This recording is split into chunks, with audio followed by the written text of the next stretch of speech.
right now. The Giants' turn to try and answer. And here's Saquon Barkley. And he's off to the races. The 30, the 20. Saquon for 6.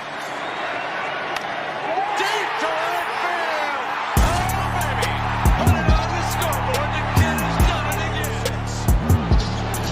Jordan. Open. Chicago with the lead.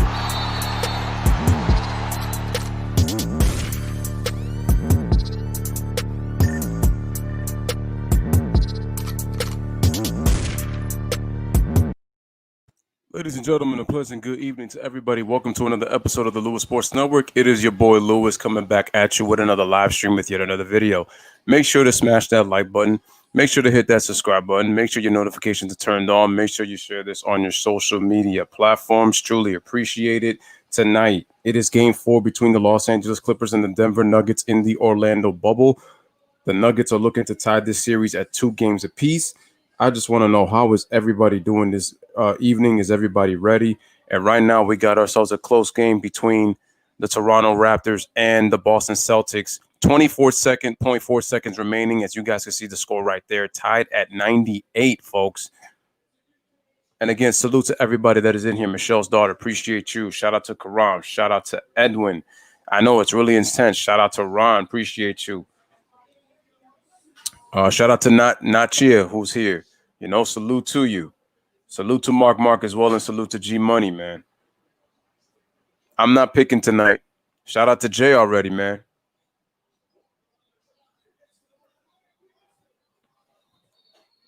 All right, man. So I gotta ask the chat the question: are the Denver Nuggets gonna tie this series at 2, or are we gonna see a 3-1 lead by the Los Angeles Clippers? Let me know in the comment section as we get started. I'm not gonna do any picks. I'm just gonna do the game. I sent the info to D. I don't know what's he doing right now, but hopefully everything is good with him. And you know, if like always, man, if he's not able to, we're just gonna rock out. You know, it's been a pretty busy day, so I never really even got the chance to like talk and stuff. You know, got the chance to talk with him and stuff like that. So, but hopefully he'll join soon.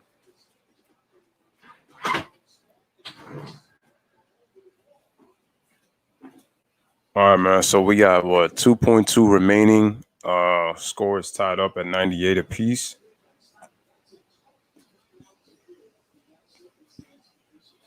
Between the Raptors and the Celtics. Like I said, we're getting ready next for this next one.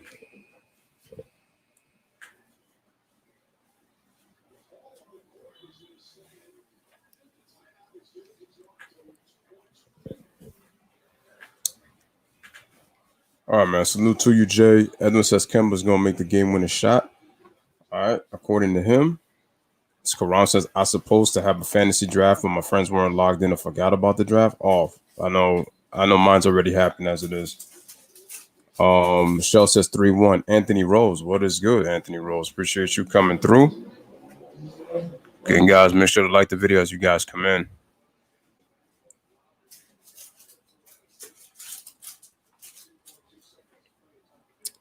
Also, man, if you guys haven't, man, make sure y'all go check out the latest video that is up. It is called The Rain Man. It is called The Rain Man. My man Sean Kemp. For those who haven't checked it out, make sure to go check that out.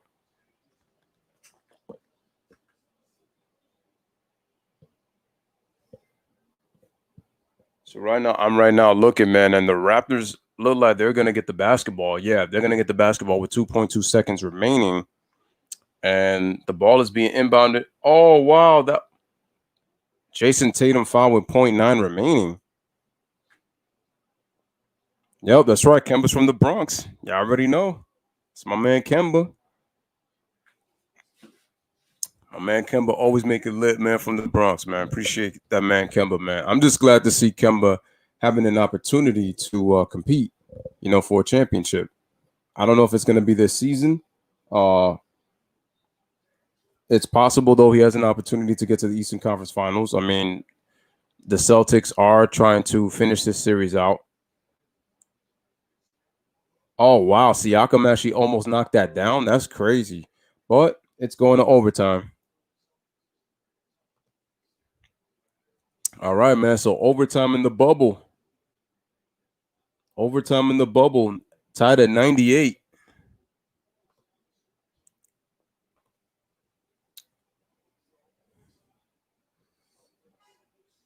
Man, that gets me tight. I think I should have did this game.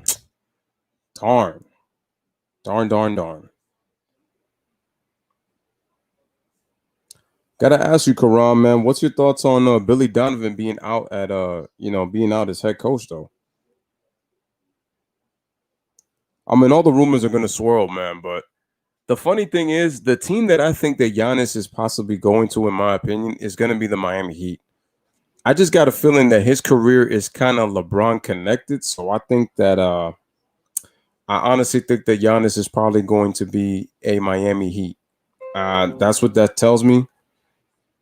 Because if that's the case, then it's kind of going to be like LeBron KD ish. Only the reason being is because Giannis goes to the team that he ended up losing to. But then it's like kind of being like LeBron because he hasn't really, hasn't been able how to win yet. You know, yeah, but it's like you could just kind of see it though. Miami's got the culture that Giannis needs though. Hey man, this is the NBA, man. This is the trend. This is the trend. You don't want it to be like that, like as a fan, but that's just the way it is right now. Man. So we got overtime. Shout out to Chopstick, who is a huge Jason Tatum fan, and saluted my man Jay Jeff. Y'all already know how we do, man. My man Jay Jeff, man. Jay Jeff is my dog right there, man. What is good, bro? Shout out to Anthony L. You already know, man. Appreciate the love, Anthony L. I know Anthony L is boycotting this whole thing, and I hear you on that. And I appreciate the love as always. I thought the Raptors had that shot, man. You want to see him and Luka Doncic? The only question I have with that is Luka's gonna have to be number 2 then, because Luka is a much more reliable second option. So who's gonna have the ball in their hands? Is Giannis gonna be playing more off ball? I got to see that. He might improve Luka and KP's defense. Yeah, but are they gonna keep Porzingis then? I don't know, man. Yeah, man, my Yankees are struggling right now. It's looking bad right now. I know we got injuries, but we need to get rid of Aaron Boone as manager. He's just terrible. He's terrible as a manager. I'm sorry. He's got to go. I know this is basketball, but I'm just ranting right now on my Yankees right now.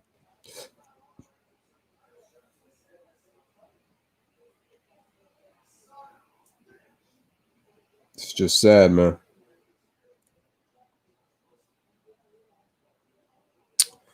Oh, man. All right, man. Let me give you a little bit of commentary right now for this game right here at the very least. So Fred VanVleet with the basketball. We're at overtime, baby. Gives the ball to Kyle Lowry, who's been a huge spark in this game. Kyle Lowry comes off the screen, shoots a three-pointer, but he can't hit. Rebound is to Jaylen Brown and gives the ball to Marcus Smart. Can the Celtics close it out? Can they close it out? Well, we will have to wait and see. Yeah, so far Giannis said he's staying, but he's still got 1 year left on his contract. I say he moves and he's probably going to the Miami Heat. If I'm wrong, I'm wrong, but you heard it here. He will be a Miami Heat, I think. That might be. Jason Tatum gets into the paint, and does he draw the foul? Looks like we got a blocking foul on OG Anunoby, who got hit in the face, so he took a shot to the face.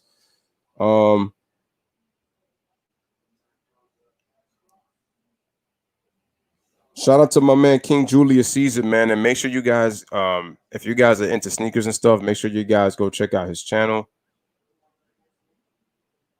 All right, man. So he says new big 3 alert: Luka, Greek Freak, and the Unicorn. Man, that will take over the league. That's crazy. Yeah, but he will help them defensively, but it's gonna take more. Well, the thing is also Dallas is missing pieces though. Dwight Powell is a key guy that they're missing. Again, guys, make sure to like and make sure to share on your social media platforms.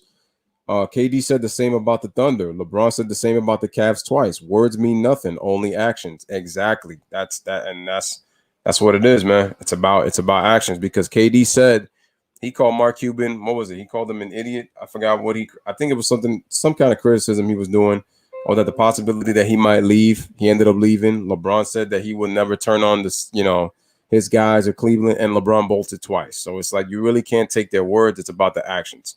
So you got to see what they're going to do because they could say one thing, but another thing. And like I said, I don't think Giannis is staying with the Bucks. Mike Budenholzer has to get fired because he's not a championship coach. He only shows me that he's a regular season coach. He's the Mike D'Antoni of the Eastern Conference, and that's a fact. That is a fact. Yeah, Kyle Lowry's got some craftiness to him. I give you that. That is a fact.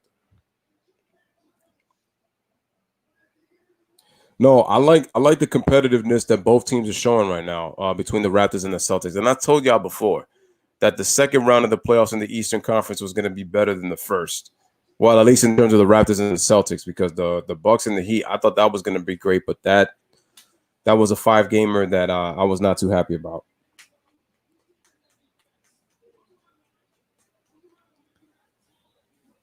But then in that case, if you wanted to join Luka, then that's going to form another big three. So basically, it's like what Giannis needs is a reliable number 2 scoring option. The thing is now he has 2 options. The thing with Porzingis, though, is you worry about his health. And Luka's had quite a few injuries himself at an early age, at 21. So that is concerning a bit.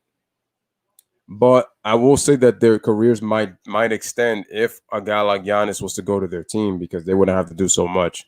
So it was less pressure. The only question is that who do you take off the roster to put in Giannis Antetokounmpo? Kyle Lowry gives the Raptors a 1-point lead, 101-100 right now.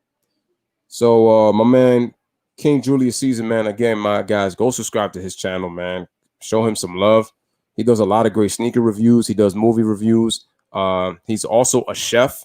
So if you guys are looking for like recipes, some quick meals that you can do at home, or just something to cook up, man, check out my man Caesar's channel, man. Check him out. It's at King Julius Caesar, man. So make sure y'all type his name on YouTube search and then just look him up. And just hit a subscribe button, man. It's free. Make sure to go show him some love. He's a true brother right there. Playing Madden and hearing the game commentary. Ah, man, that's right. He said, "Who needs Mike Breen, Jeff Van Gundy, and Mark Jackson?" I appreciate that. Nigga said, "Why?" He's like, "Why do you need them when you got man your boy Lewis Sports Network?" I appreciate that. My partner in crime is not here, but like I said, man, when he's not here, I'm still able to do that game. The thing is, I would have took CP3 in his prime. I just don't think that CP3 at this point is worth the gamble, just because he'll be 30, he'll be 36, next year. So if you would have given me CP3 at 28 years old, that's worth the gamble because he's in his prime and he's young. He's not even 30.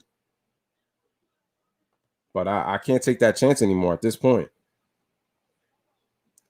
No, especially because remember when the Warriors formed together, that forced the league to try to put teams together to try to dethrone Golden State.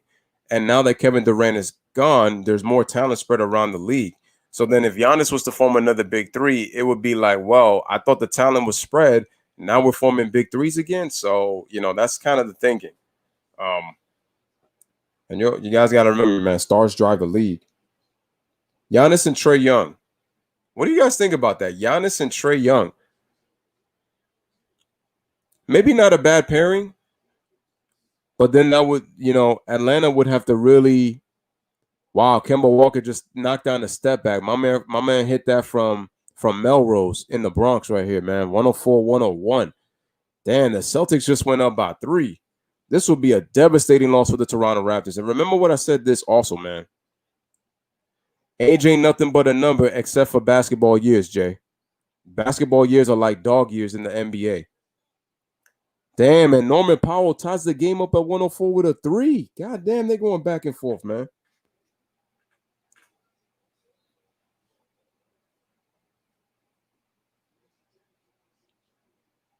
Yeah, Jay, that's a good point. If they were able to get rid of Bledsoe and Chris Middleton, that'd be great for Giannis.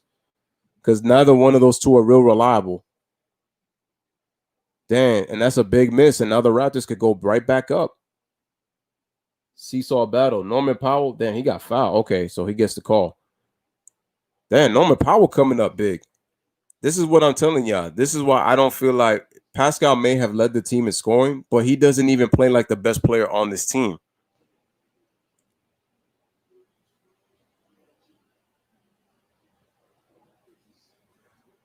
Like I said, if I'm the Milwaukee Bucks, I don't take that chance on CP3. Not at this stage of his career.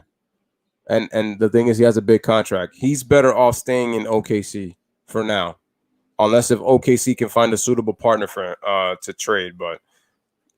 And they got rid of Billy Donovan, so I'm wondering who are they going to hire as a head coach now. Yep, spicy progress.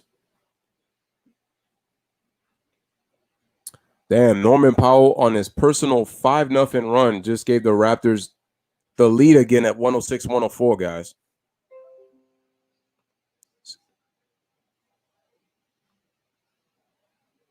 Wow. Damn, Jason Tatum out here with the turnover, man. Crucial turnover. That is crucial. I agree with you, Jay. Those two are dumpster juice. They're just not reliable. Damn, Van Vliet shot that way too strong though. He got the height on that shot though.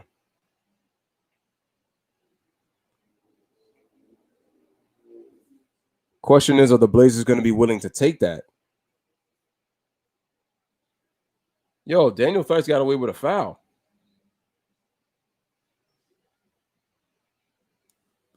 Wow, man, we're down to 35 seconds.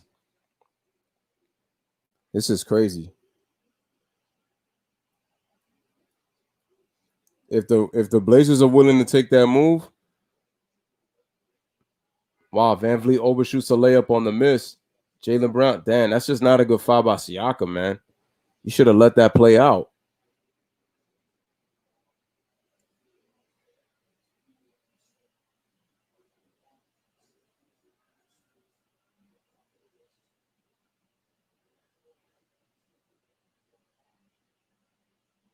Yeah, Dame is not going to the East. He's staying in the West. You know, there's been a lot of rumors about potential players coming to the Lakers. You're looking at a guy like him, Victor Oladipo, CJ McCollum as well going there. The Lakers against the Heat, huh? The Lakers against the Heat. You know what's crazy though? If the Miami Heat were to make the NBA Finals, no one can ever say again. And the thing is, they never should have said it in the first place. Wow, look at the guard matchup right now. 50 points combined for Van Vliet and Lowry, and 51 combined for Tatum and Jaylen Brown. Lowry and Brown have 29 each. 51-50. Look how close it is. And Kyle Lowry's played the most minutes of the four with 48, while the other three have played 46 minutes. I told you, man, it's always a battle of the guards. Well, who's ever ignorant enough to make that deal?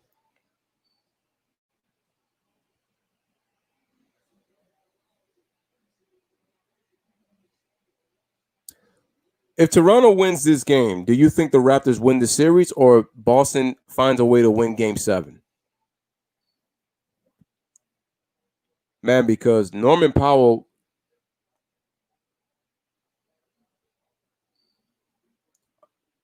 All right, so Jaylen Brown gets fouled with 18.9 seconds remaining.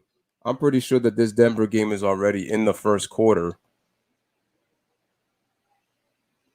I'm surprised nothing has been updated yet because this joint started at 9. Oh, the game is about to start. All right. So I got 2 scores up. No, please no, not the Knicks. Please no. We don't.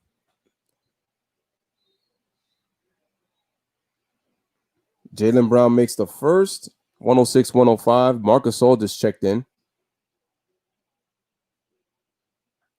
I'll just be giving you guys a score in the meantime. If I was a GM, I would pass on both Bledsoe and Middleton. Yep, I agree, Jay. All right, we got a tie game at 106.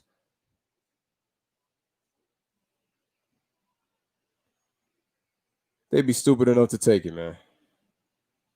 If I was a GM, I would pass on that. Especially what I've seen from them in the playoffs, I pass. If my team was good enough to make the playoffs, I'm like, I'm looking at that. Oh, we losing because these two are about to choke. Let me just leave. They're about to put some horrible playoff performances already. When was the last time Eric Bledsoe even scored 20 points? I can't remember.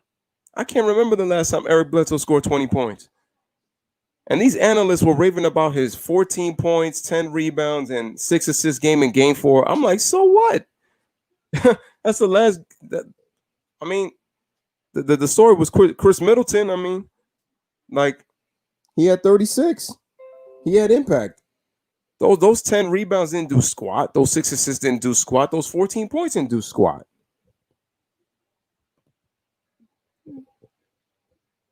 But seriously, when was the last time he had 20 points in a playoff game? The man got outplayed by Terry Rozier. Let that sink in, bro.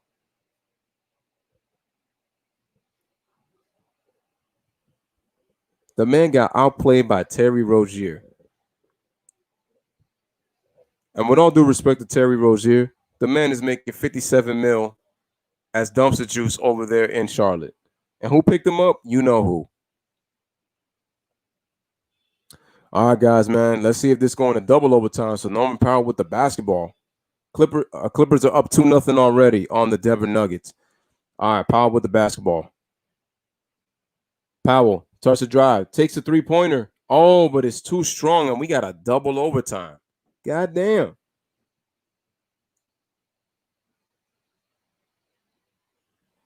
Yeah, but Mike Budenholzer gave him too much responsibility because he made him try way too hard. And you could just tell that Middleton he's never been comfortable, and he'll never be comfortable and the Clippers take a 5-0 lead right now. That's right, Jay. Scary Terry. You got it. Scary Terry. Man, we got double OT right now. Yeah, I know, Jason Tatum. You could blow a sigh of relief, man. Y'all got another opportunity to close this thing out.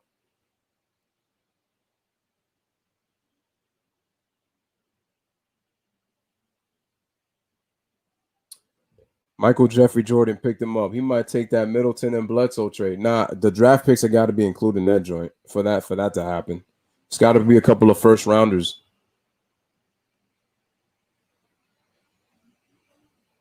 I'll probably say maybe 3 first rounders and a second, along with Bledsoe and Middleton to take that.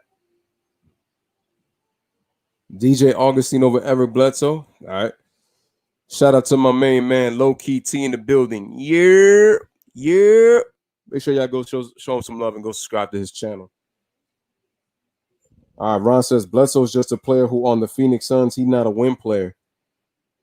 Yeah, man, he was putting up those numbers on losing Phoenix Suns teams. Then when the games actually mattered, this dude was stinking up the joint on a consistent basis. Dude is trash. And, you know, it's crazy. I don't really like to call players trash, but I'm sorry.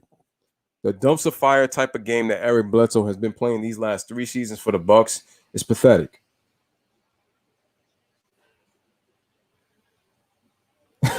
My man said he take Drew Bledsoe. I'm like, he said we out here quarterbacking. I mean, hell, if you want to go quarterbacks, I take John Kitna over Eric Bledsoe. Don't go farther. I'll take Mark Brunell over Eric Bledsoe. Hell, I'll take Kirk Cousins over Eric Bledsoe. I'll take Dak Prescott, the man himself, Dak Prescott, over Eric Bledsoe. I mean, I'll take Joe Burrow. I'll take Tua.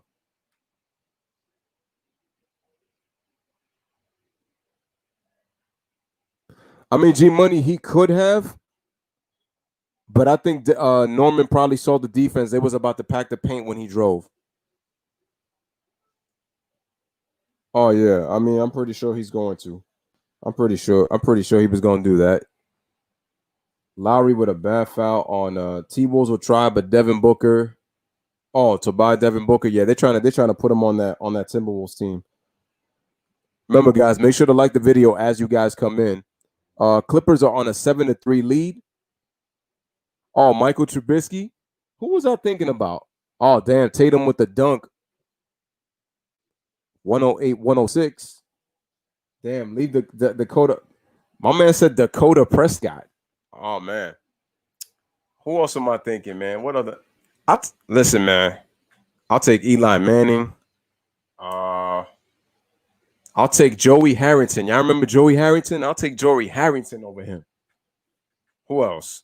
I'll take Trent Dilfer over him.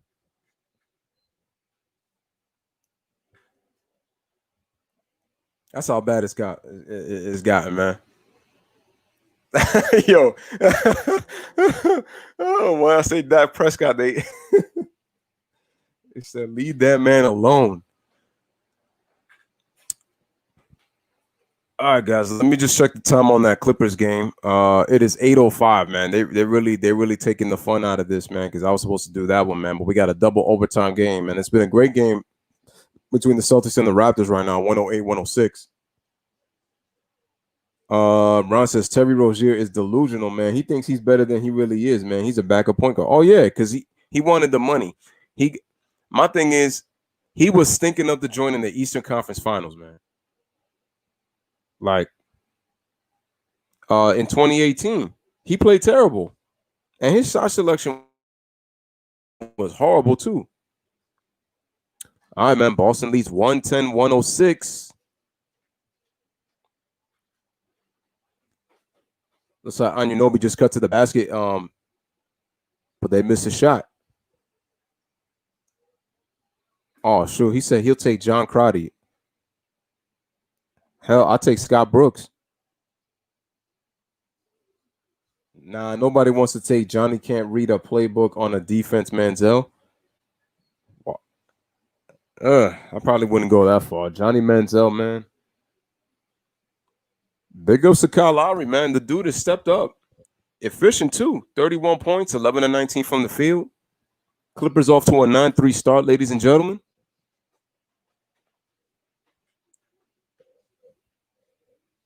Daniel Theis goes up. Did they call a foul? We got 3:07 remaining. Let's see. Right now, Zubac has got 4 points.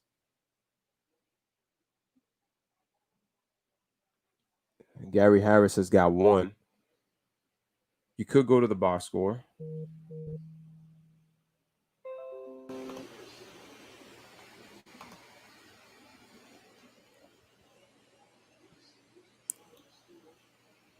Remember, guys, make sure to like the video as you guys come in, man, for the Lewis Sports Network.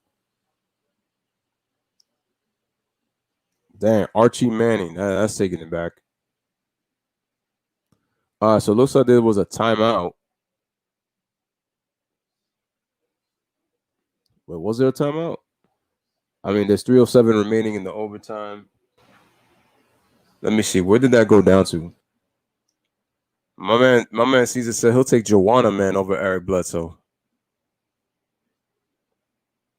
I mean, he made his mark in WNBA history. All right, guys, we got 3:05 remaining in this game for the double overtime right now in a classic. This is now becoming a classic. Man, this sucks, man. If the fans were in the building for Boston, this would be awesome. But unfortunately, that's not the case because obviously they're in the bubble in Orlando.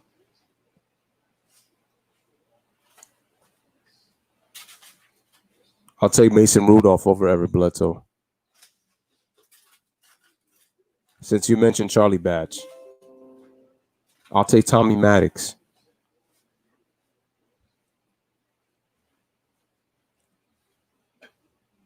Oh, he said Andre Ware.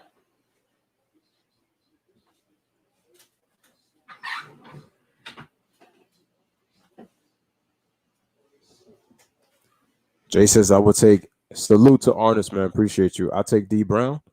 I'll take Avery Johnson. At least he was reliable with his mid-range jump shot. I'll take Avery Johnson over him.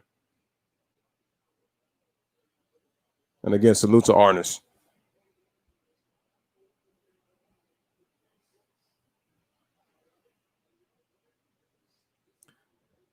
I would take Harold Miner. I would take Isaiah Ryder. How many points does Pascal Siakam have? I'm about to check since he's played 51 minutes. Let's see.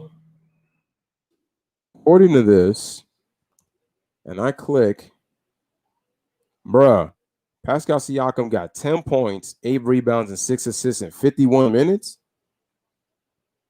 It's damn, man. That's unbelievable.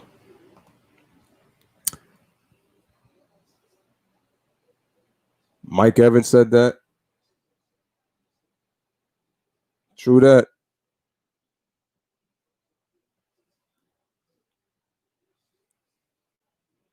Oh, yeah, it is tough.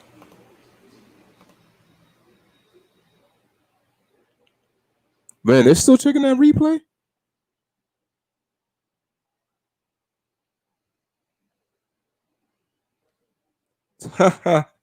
My man said he'll take John Koncak. I'll take Anthony Bowie.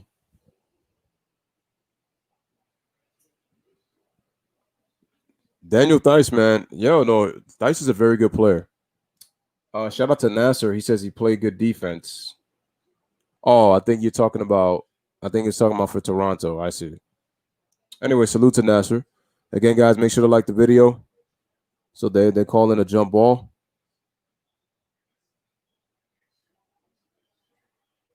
See what happens.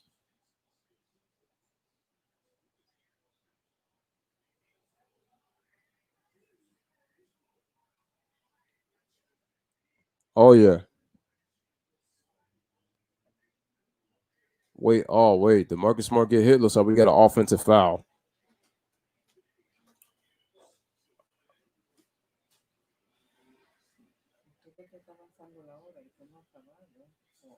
Yes.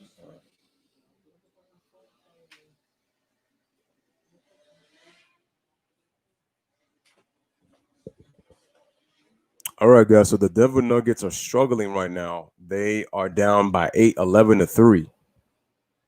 Wow, Jay Jefferson went throwback. He said, I'll take Keon Dooling. Hey, I'll take DeJuan Wagner. I'll take Sebastian Telfair. Hey, yo, we could go about this all night. He said John Koncak, who now, oh, wow. What a strip by Kyle Lowry on Jaylen Brown. Kyle Lowry's playing big at both ends of the floor. But, yo, Siakam couldn't handle that pass? Dang, Fred VanVleet. Man, lucky. Nice play by Norman Powell. And good job drawing the foul. Clippers off to a 13-5 start, ladies and gentlemen. We about to miss this whole first quarter. Nasser, facts. I take Kenny Smith. I mean, he two-time NBA champion. I mean, he has 7 3-pointers at the time. That was an NBA Finals record in '95. So, in Game 1, I take Kenny Smith over him. I'll take Ronnie Cycli over him. Yo, I'll take Danny Shays over him, over Eric Bledsoe. Oh, man. Oh, who was I thinking about? Yo, Norman Powell is playing huge. Yo, man, the Clippers playing with some emphasis right now. They lead 16-7 in that first quarter. Yeah, man, Siakam. No disrespect to Siakam, but he's your third best player. Wow, Theis on the alley-oop. My man, Jay said Danny Ferry. Craig Elo. I take Mookie Blaylock over Eric Bledsoe. Wow, Siakam tied the game up. But bro, come on, man. 53 minutes and you only got 12 points. It's not good, man.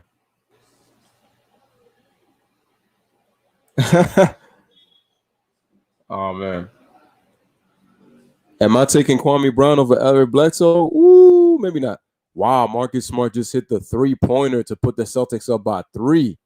God damn, man.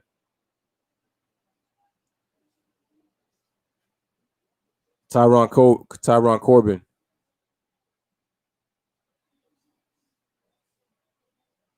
Oh, Norman Powell ties the game for 3. Woo! God damn, it is. No, y'all notice Siakam ain't even putting no impact. Norman Powell or Kyle Lowry or Fred VanVleet. Wow. Another lob. Yo, the Raptors is their defense has been terrible in this overtime though. Yeah, Siakam's just not a number one option. Kyle Lowry goes behind the back, gives it to Anunoby for three. Oh, Anunoby knocks it down. Wow, the Raptors go back up by one.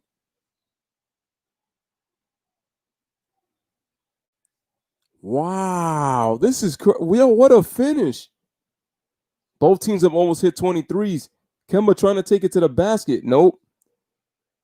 Jaylen Brown, good extra pass. Tatum crosses. Oh, Norman Powell with the steal. Norman Powell takes it to the rim and the foul. Wow. Yo, Norman Powell. Wow.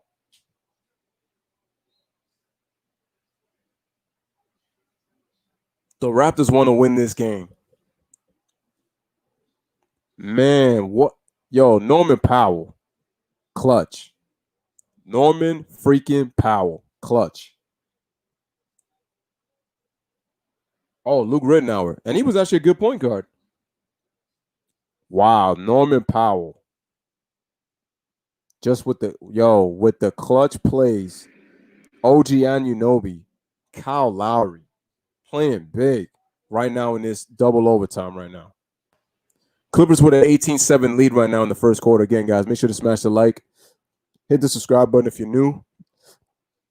Just giving you guys the score early. This is crazy, man. Siakam's played nearly 55 minutes. The back and forth. Bro. Pascal Siakam has been outscored by Serge Ibaka, OG Anunoby, Norman Powell, Fred VanVleet, and Kyle Lowry. That's 1, 2, 3, 4. He's been outscored by 5 dudes. Pascal's got the 6th most points, and he's a starter. Marc Gasol is nipping at his heels with 8 points. So the Raptors with 6 guys in double figures. The Celtics with only 4.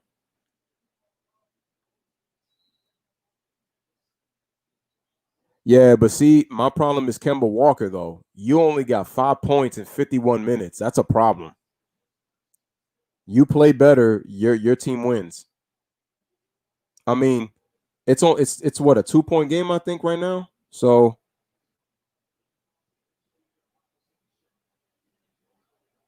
oh no, that's the truth. What up, Toby? Appreciate you coming through, my brother.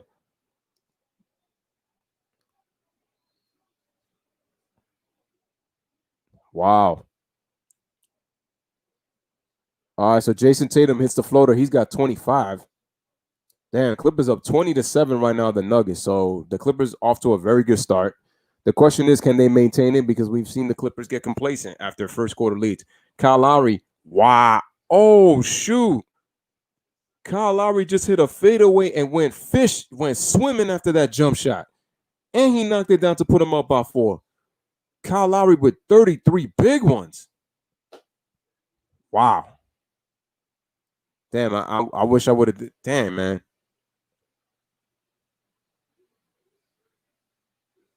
Bledsoe and Siakam are kind of basically the same. I wouldn't say that. Siakam could do much more than Eric Bledsoe. I'm going to be honest.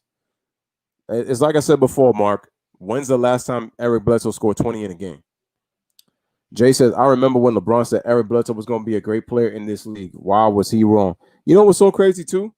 Do you remember that the Cavs were trying to trade for Eric Bledsoe and Paul George to come to the Cavs? And this was when Eric Bledsoe was putting up all-star numbers in Phoenix.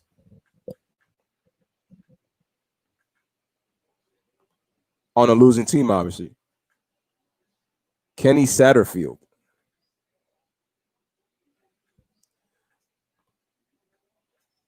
I know Kyle Lowry is always getting hit for his inconsistencies, and I've been one of those people. But when Kyle Lowry could play a big game, it impacts. His scoring impacts the game. Kyle Lowry does. and it's showing you in this elimination game. All right, 123, 119. Kemba Walker, Tatum with a deep three, and he knocks it down. So it's a 1-point game. It's a 1-point game with 5 seconds, and looks like Norman Powell got fouled. Oh, no, I know you know, Jay. But for the people at home, because they could have sworn they said, oh, he wasn't pulling the strings, in the organization and all that. Oh, yeah, that was a very bad roster. Norman Powell makes the first free throw. Y'all, big credit to the Toronto Raptors. Showing championship pedigree right here. Oh, yeah, he co-signed it, and he knows it. He just wants to run with the narrative. All right, guys. All right, 3:19 remaining in the first quarter, 20-7 in favor of the Clippers. Oh, well, so it's Raptor basketball. It's Raptor basketball with 0.5 seconds remaining.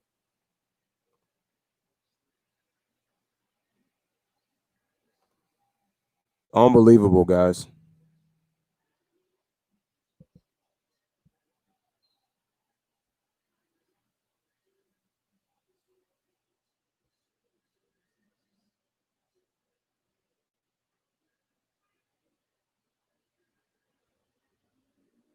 It's unbelievable. Man, what a ball game. What a ball game. The Boston Celtics blew it big time in this one. And shout out to Ryan. Appreciate you coming through, man. Damn, man. Denver's really struggling right now. Clippers up 22-7. Yeah, that's off of Jaylen Brown. No question about it.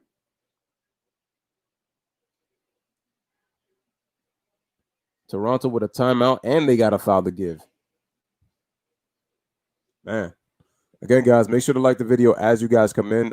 Make sure to share this on your social media platforms. If you have not subscribed to the channel yet, make sure to subscribe to the Lewis Sports Network.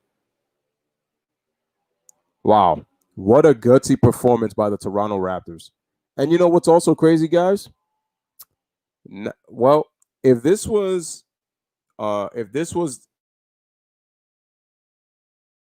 in the actual arenas, if this was in Boston and Toronto, the weird thing would be that neither team has won at home. The Raptors have an opportunity to change that.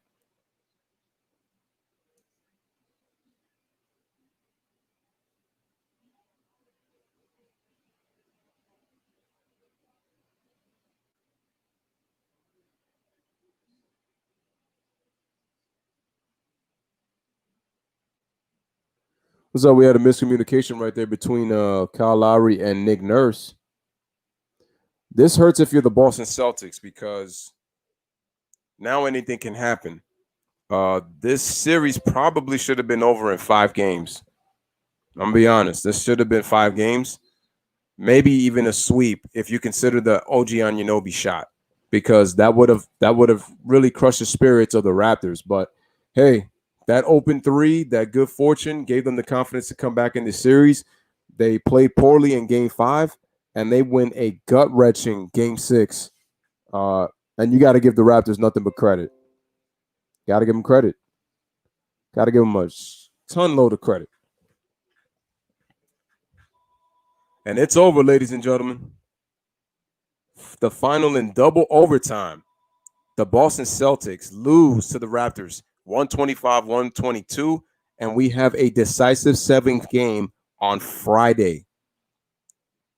Decisive 7th game, and looks like Marcus Smart he's joined with, who is it, Fred VanVleet? Oh, no, it looks like it's Norman Powell. So, we got some bad blood doing. Okay, so this Game 7 is going to be interesting. I think me and D, we're probably going to do that game on Friday. Definitely, for sure. Oh, yeah. Wow, Clippers off to a 24-10 lead already. So we got bad blood brewing. I wonder what was said. It might have been Norman Powell might have said something. Who knows? Might have something happened. Guys, it's time to go. No more trash talk. This game 7 is going to be lit between the Raptors and the Celtics. Here we go.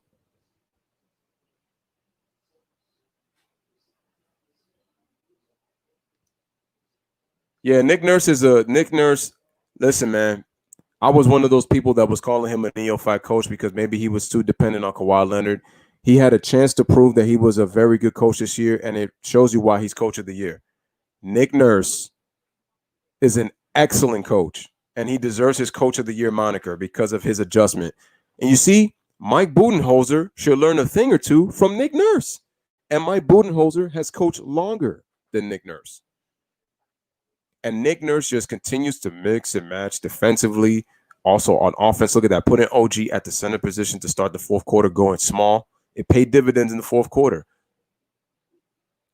But how about Kyle Lowry, man? 53 minutes, gave you 33 points. I mean, he looks spent.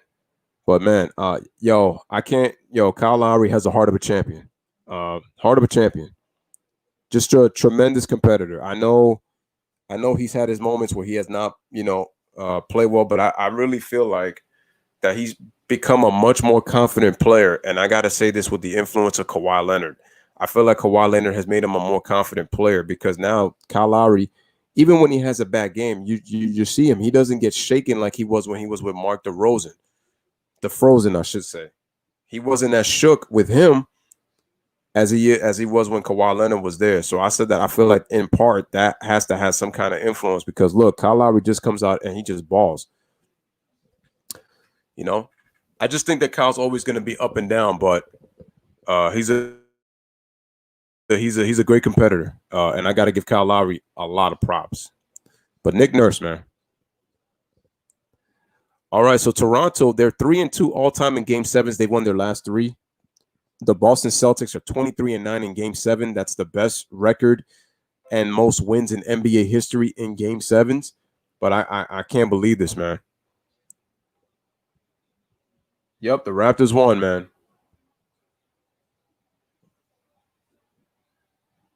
If Siakam played better like he played in the regular season, they could win in regulation, man. But nah, it's just Siakam. He's just not built for this moment. He's just not. I hate to say it, but he's just not. And the thing is, again, he's not your number one option. You see, last year when he had, I remember those 32 points, I think, in Game 1 of the NBA Finals. Again, guys, make sure to like the video as you guys come in. All right, guys, so we're getting ready for the first. Look at that. We missed the entire first quarter, but hell, it was an entertaining game between the Raptors and Celtics. This Game 7 is going to be something else on Friday. It's going to be something else. No, Jaylen Brown was good. Here we go, guys. All right, man. Smash the like, hit that subscribe. Torrey Craig with the basketball. Puts it in the hands of Jamal Murray. Jamal Murray's got Pat Bev on him. All right. Clippers are up 26-10. Here we go. 11. Gives it to Michael Porter Jr., being guarded by JaMychal Green. Drives right. Puts it up off the glass, and he scores. And now it's 26-12. 4 seconds remaining. Here comes Lou Will. Decides to take a half-court shot from the logo. Almost made it, but just a little bit wide to the right. It had good distance, just a little bit wide to the right. All right, guys. So at the end of the first quarter, I missed all the action. It is 26-12. The Clippers with a 14-point first quarter lead. They were up as many as 16. Denver got out to a very slow start. And the only way that the Nuggets are going to get back in this series, Jamal Murray's going to he's got to step up. It cannot just be Jokic. The Clippers don't really have an answer for him. So they're going to need Gary Harris, but most particular Jamal Murray to show up. And I said that Jamal was going to struggle because the Utah Jazz don't have the wings to guard him like the Clippers do. Now, Kawhi may be a step slow defensively, and you could just kind of tell in this bubble. But at the very least, though, when Kawhi is able to stay with guys, because he looks like he's kind of lost a step a little bit since he's come back. But when he can, Kawhi Leonard can be as stifling as ever. But that's when he's able to, though. Again, come on, guys. Let's get the likes up. Let's continue to get the likes up. Let's continue to get the views up. We got 27 people watching. Appreciate the views, guys. But come on, let's continue to like the video. And again, guys, subscribe if you're new to the channel. 26-12 is the score in the first quarter. Salute to the chat. Yep. Arna says he was confident, but the Frozen was so bad in the playoffs and big games. Yeah, but I think it took away his confidence, though. And you can see it in his faces, man, at times. Siakam exposed like a number one option. Siakam is a player still on the come up, man. He's not there yet. Yeah, I think Siakam, to me, he just got his kind of like his real first taste of kind of like what kind of being the guy is kind of like. So, it just lets you know right there. Nugget season is on the line tonight, and they are showing no intensity right now. Yep. I mean, the Clippers, 26 points, decent, but Celtics Raptors going to a game 7. No, it was you see, I would have loved to have the fans in Boston for a game like that. Even if it was a loss, man, that would have been freaking awesome. Would have been awesome. And again, salute to everybody that's here, man. We got Kawhi Leonard, 9 points, 4 rebounds, 2 assists to start this first quarter. Already coming out with his bag. Kawhi Leonard's already on his way to 10 rebounds. So he looks like he's already on his way to a double-double just to start this, man. So Ryan says, what do you think about Harden to the Bucks? I mean, it would give Giannis honestly, it would give him a reliable second option. But the thing is, James Harden is not your second option. He's your first option. So my question is, who becomes number 2 if James Harden goes to that team? Is James Harden going to take a backseat to Giannis? I don't know if he's going to do that. Remember, James Harden has to have the ball in his hands, and James Harden is not an off-ball player. And even when he came off the bench, when he would play in the fourth quarter with Kevin Durant and Russell Westbrook would have to play off ball while the ball was in James Harden's hands to create.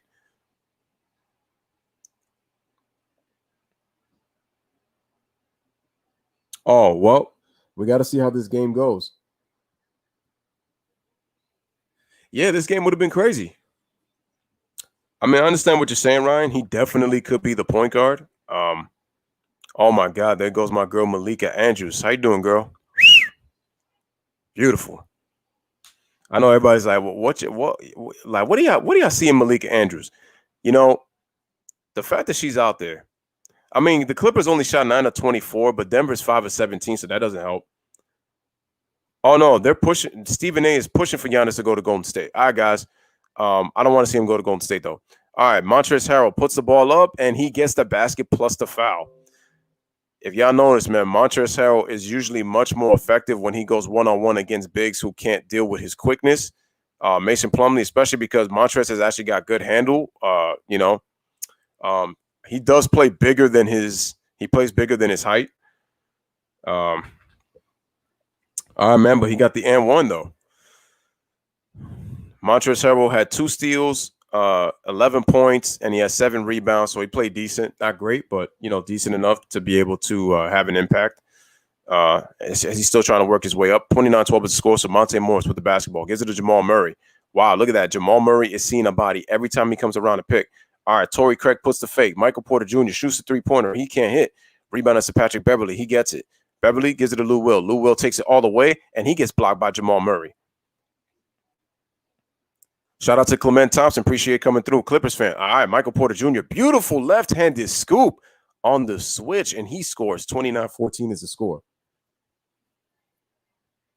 Yeah, just not a number 1. Definitely number 2, Ron. That's facts. All right, man. Pat Bev got the basketball, gives it to Paul George. Paul George decides to go over the screen, gives it to Montrezl Harrell. Montrezl Harrell puts it up, gets blocked again by Michael Porter Jr., but this time he gets called for the foul. But that was good defense by Michael Porter Jr.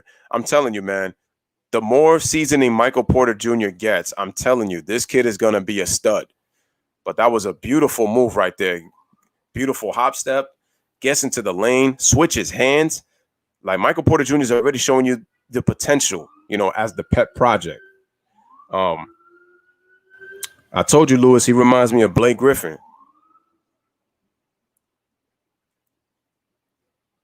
And Montrezl knocking down free throws. Okay.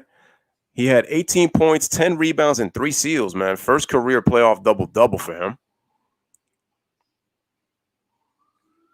All right, man. Clippers lead 30-14 at the start. The reason I'm saying this the score is because mine is, it's behind. So, again, salute to all Clippers fans and Denver Nuggets fans here in the bubble and those watching on YouTube. It is 31-14. in favor of the Los Angeles Clippers. Again, guys, make sure to smash the like, hit that subscribe. Western Conference semifinals, game 4. Clippers have a 2-1 lead, looking to go up 3-1. Denver looking to tie the series at 2 games apiece. So here is Monte Morris, shoots a jump shot, can't hit. And the ball batted into the hands of Lou Williams, gives it to Paul George. Paul George eludes it. He actually pushed off. Yeah, good call, ref. That was an offensive foul if I ever saw one. Paul George clearly pushed off Jamal Murray to get that open layup. Clearly pushed off. No question about it. That was a nice bounce pass. I mean, not much contact, but just enough to get the call.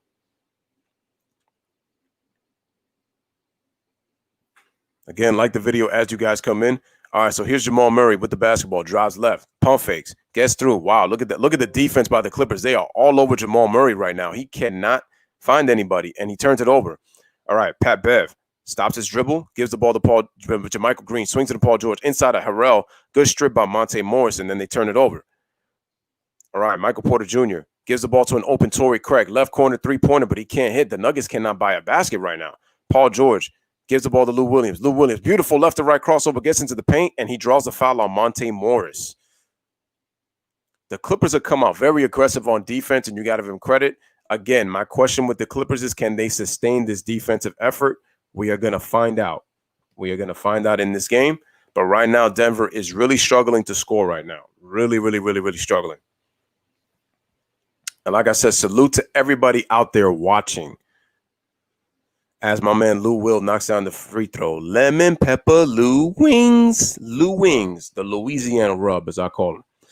All right, man. Shout out to Perfect Calmer. He says Celtics, they need to trade Tatum, Theis, and Taco, and Hayward for Giannis. Then they'll have a dynasty-like team. But do you really think they should trade all those players to get Giannis Antetokounmpo? I just don't know if I would do that, especially because Giannis doesn't have a reliable jump shot. If he had a reliable jumper, but even then, so I still think that's too much. And Michael Porter Jr. comes back as Lou Williams knocks down 1 out of 2. He knocks down the 3. 32-17 is the score. Okay, so now Paul George brings the ball up. He decides to cross over. Wow, he faked the 3 and passes it off a screen and roll to Montrezl Harrell with the dunk. 34-17 Clippers. I just don't know if Giannis is worth giving all that up, though. What they're really lacking to me is an inside presence, though. And Jokic almost loses the ball, but they call a foul. And good aggressive defense. So far, the Clippers are looking like the more hungrier team right now when it comes to their defensive intensity. Offensively, they're actually moving the ball very well in the second quarter. They didn't shoot the ball well in the first, but it looks like they might have gotten a lot of free throw attempts, if it sounds like that. All right, so Jamal Murray, I'm going to have to check the stats at halftime. Jamal Murray gets the ball inbounded, kicks it out to Gary Harris, puts the pass to Jokic, and he scores on the short hook. 34-19 is the score. Kemba does, Brown does, and Smart does.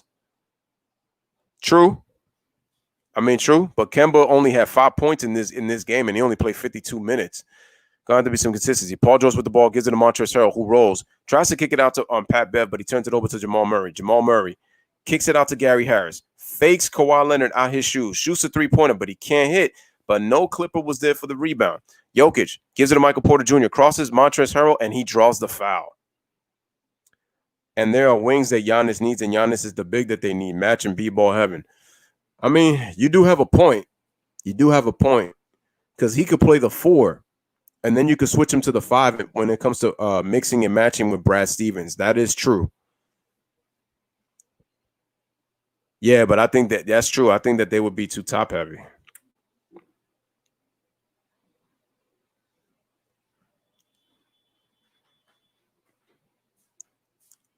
All right, so it's 34-20. Michael Porter Jr. already making an impact off the bench. Knocks down both free throws, 34-21, 13-point lead. The Bucks, they just need players that fit Giannis's play style, which are consistent catch-and-shoot guys. There's that, but Giannis has to really develop his game because you don't want to end up on like another Ben Simmons. Kawhi Leonard gets to his spot, shoots a jumper, and gets the roll.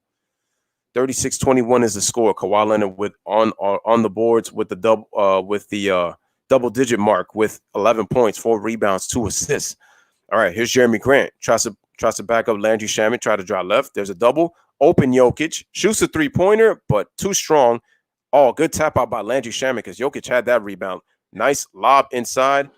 Jermichael Green puts it up. too short. He was too under the basket, but they call a foul. And looks like the foul is going to be on Michael Porter Jr. Again, guys, make sure to hit the like. So JaMychal Green's going to go to the free throw line. Yeah, because the thing is, if Giannis keeps playing that way, he will get exposed in the playoffs. They're just going to continue to build walls. And the thing is, in the playoffs, JaMychal misses the free throw. So now it's like you're really trying to count on those guys to really knock down shots. And it's just, you really got to, at that point, you don't want to make your team as vulnerable because it's really, you want to make them to become a pick your poison type team. It's like you can go off and then have the shooters around you too. So you want to do that. You definitely want to do that. All right, man, JaMychal Green at the free throw line. Free throw is good. 37-21 is the score. 16-point lead for the Clippers. All right, Jamal Murray brings the ball up. Gets a screen from Jokic. Drives right. Gives it to Jokic. Tried to pick and pop, but that didn't work because Harrell went to pick him up. Gary Harris gets the ball being picked up by Shaman. Takes it all the way to the middle. Puts it up. He can't hit, but he draws another foul. So the Clipper fouls have piled up in the second quarter. As they show LeBron James with the most playoff wins in NBA history. He passed Derek Fisher with 162 playoff wins. Nice accomplishment. Giannis ain't gonna get handles like KD, so let's stop saying he needs to develop. He needs points to hold the ball, for him, but nobody's touching him in that paint. Well, what I mean with LeBron is, not LeBron, sorry, excuse me. With Giannis, it's like I said, it's really more so a jumper. Not much handles, really. It's really more so a jumper. Yeah, the Nuggets are really lacking a playmaker. Jamal Murray really should have tried to transition to that role, but he didn't do it. 37-23 is the score. Gary Harris knocks down both free throws. The ball is swung to Kawhi Leonard from JaMychal Green. Fakes the pass on Michael Porter Jr. Drives on Michael Porter Jr. Gets to his spot. Pump fakes. Puts up the hook, and he just floats it up and in. All right. Yeah, I'm just saying that Jamal needs to just run point until they can get themselves a legitimate point guard where he could play the two. All right, Jamal Murray drives all the way to the basket, puts it up, and he puts it in. Nice aggressive move by Jamal Murray. 39-25 is the score. All right, Paul George with the basketball, drives right, brings it back left, drives right again on Gary Harris, tries to put it up, puts it up, no foul call, and they call an offensive foul on Paul George. So Paul George picks up another foul. Yeah, Murray is really a two guard because the thing is, if you look at the way he scored in that series against Utah, he's a two. I mean, and he's got enough height for it as well. But nowadays, I guess the combo guard is the new norm. Yeah, that's what it's become. Just like the hybrid big, it's the same. And Paul George already in foul trouble. He's got 3 fouls in 14 minutes.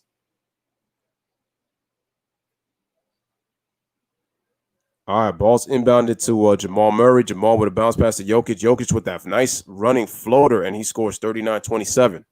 Now, let's see if the Clippers defense gets softer a little bit now that Paul George is out of the game. Zubac checks in, gives the ball to Kawhi Leonard. Kawhi Leonard goes all the way, draws the foul. Almost got the and one, but this is the shot just barely. I love how they continue to say that players are fighting other players when it's just drawing.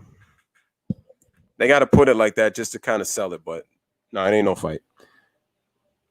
There's no true number two like Clay, though. And yeah, Clay's a legit, two guard. All right, guys, so we are at a commercial break. 6:52 remaining in this first half. Clippers with a 12-point lead. 39-27 is the score. Make sure to smash that like button and make sure to hit that subscribe button for the Lewis Sports Network. Truly appreciate that.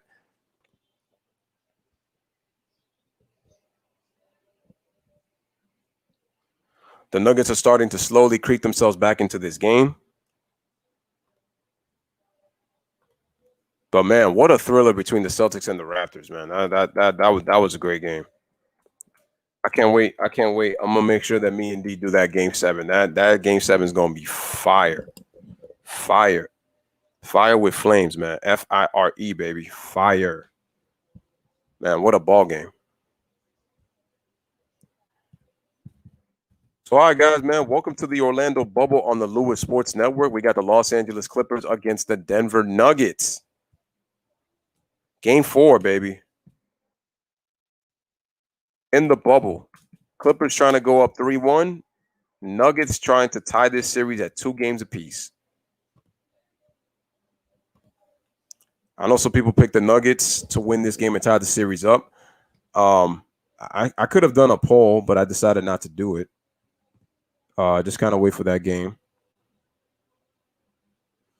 Man, the Nuggets are 1 for 13 from 3-point range. And the Clippers have gotten to the line 5 more times. The Nuggets have actually committed more fouls.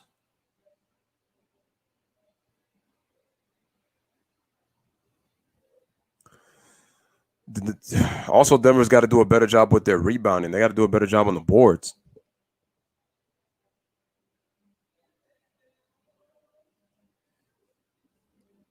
Yeah, that's why I said that Jokic needs to focus on scoring and rebounding. He really shouldn't be your playmaker. Nah, because I think that it takes away from his aggressiveness because he has to do a little bit of everything, and then he kind of becomes Mr. Triple-Double.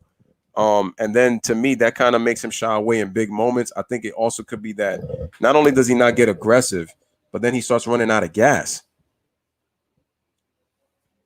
Because because of the minutes he plays. Arna says the Lakers are lucky the Rockets don't have CP3. They were too stupid to trade him. Maybe Eric Bledsoe can help the Nuggets. Oh, yeah, that's a good idea. The Nugs need to realize if they are down 3-1, they are done by Game 5. The Clips have too much experience to blow another 3-1 lead like they did against the Rockets in 2015. But that's a bad comparison, G Money, because that 2015 team was different. That was way different. You can't. I understand what you're saying, but I just think that that's not a good comparison to make because, like I said, the team is totally different right now than the one that was in 2015. Those were 2 different teams. The Rockets were different. And that 2015 Clippers team was different. I get what you're saying, though. I see the comparison you're trying to make in terms of the 3-1, but those were 2 different teams at that time. In terms of the Rockets, who they had, and then the Clippers and who they had. So Jamal Murray's averaging nearly 28 points per game in this bubble, shooting 51%, but he only has 2 points. His percentages were even better, though, if you take away that Game 7 that he had because he didn't shoot the ball great. Neither did Donovan Mitchell, but he shot it a little bit better. All right, man, so Kawhi Leonard's going to the free throw line.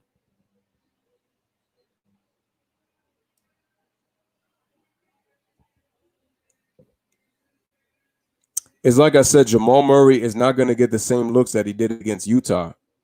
Fortunately for the Nuggets, Paul George has got 3 fouls. And if you notice the way Paul George has played in this bubble, his aggressiveness gets taken away once you get him in foul trouble. When he's not in foul trouble, well, he did struggle against the Mavericks, yeah, even when he wasn't in foul trouble, but even then, though, it takes away his rhythm because Paul George has to get into a rhythm. All right, nice spin move by Jokic, and he did that so quick on Pat Bev. Pat Bev is all over Murray. He gives it to Jokic. Jokic shoots the jump shot. Wow, what a high rainbow, but he misses. What a nice rebound by Landry Shamet. All right, he gives the ball to Kawhi Leonard, brings it up on the right side. He got switched with Murray. Originally, he had Michael Porter Jr. on him. Kawhi Leonard tries to get to the middle, kicks it out to Shamet. Good extra pass. Pat Beverly shoots the 3-pointer, but it's a bit short. Good extension and contest by Jeremy Grant. Michael Porter Jr. has it, then gives it to Jamal Murray. Jamal Murray then gives the ball to Jokic, then gives it to Murray. Murray comes off a curl. He gets switched with Marcus Morris on him, then gives the ball to Jokic with Zubac. Zubac gives it to Torrey Craig. Torrey Craig has a Euro step. Jokic fakes it on Kawhi. Tries to go. It can't go anywhere, but then they leave it. Jeremy Grant wide open for 3, and he drains that one. So Clippers played about just good defense until that late extra pass. 41-30 is the score. All right, so Pat Bev gives the ball to Landry Shamet, then gives the ball to Marcus Morris Sr., then gives the ball to Kawhi Leonard. He's got Torrey Craig on him. Zubac sets the screen. Kawhi Leonard shoots the free throw line jumper, knocks it down. All right, 43-30. Yeah, they got many guys that bring the ball up. They don't really have a true playmaker neither. Jamal Murray gets all the way to the basket. Beautiful wraparound pass. Oh, but Kawhi Leonard with the block from behind on the help defense. That was 2 points guaranteeing. Kawhi took that away. And Kawhi Leonard actually got fouled by Michael Porter Jr., but no call. They swing the ball, but the ball was deflected by Torrey Craig out of bounds. The Clippers will keep the ball with 13 on the shot clock. Again, guys, make sure to like the video as you guys come in. Lewis Sports Network giving you Clippers versus Nuggets in the bubble.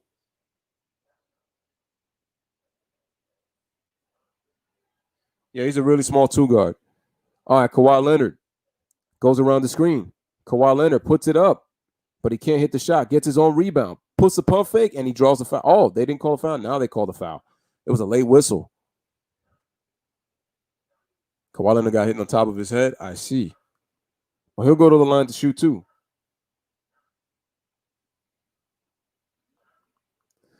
I think that's Kawhi Leonard's 6th rebound. Oh, man, yeah, Jeremy Grant. Woo, man, he walloped him over the top of his head. Bam. Woo. Caused a whiplash, from his head to his neck.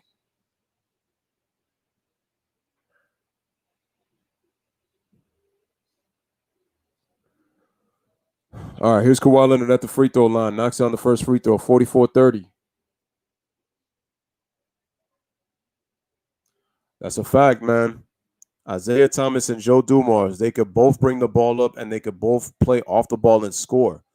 That small guard lineup, man, were scoring machines in Joe Dumars and Isaiah Thomas. And Joe Dumars was one of the best. He could get hot starting off a game. Same thing with closing out a game. And Isaiah Thomas was the same.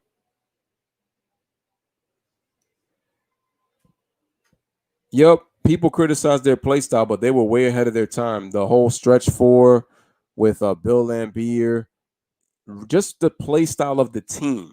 I just want to say the play style of the team because they didn't really have an interior presence. Wow, and Michael Porter Jr. comes back and he knocks down the 3. 45-33 is the score. 12-point game. All right, Clippers are giving up 2 threes in their last 3 possessions. All right, Kawhi Leonard with the ball. Kicks it out to, that's Lou Will. Yeah, Lou Will drives. Nice bounce pass to Shamet. Shamet with the 3. Oh, wow, it goes in and out. Zubac with the offensive rebound. Kicks it out to Marcus Morris. Then gives the ball to Lou Will. Lou Will, nice bounce pass to Zubac. Zubac on the baseline. The ball was short on that jump shot. A little more arc, and I think he knocks that down, but he misses. Yep, they started the stretch 4 and 5s. That's right. All right, Michael Porter Jr. shoots the 3-pointer. He knocks down another one.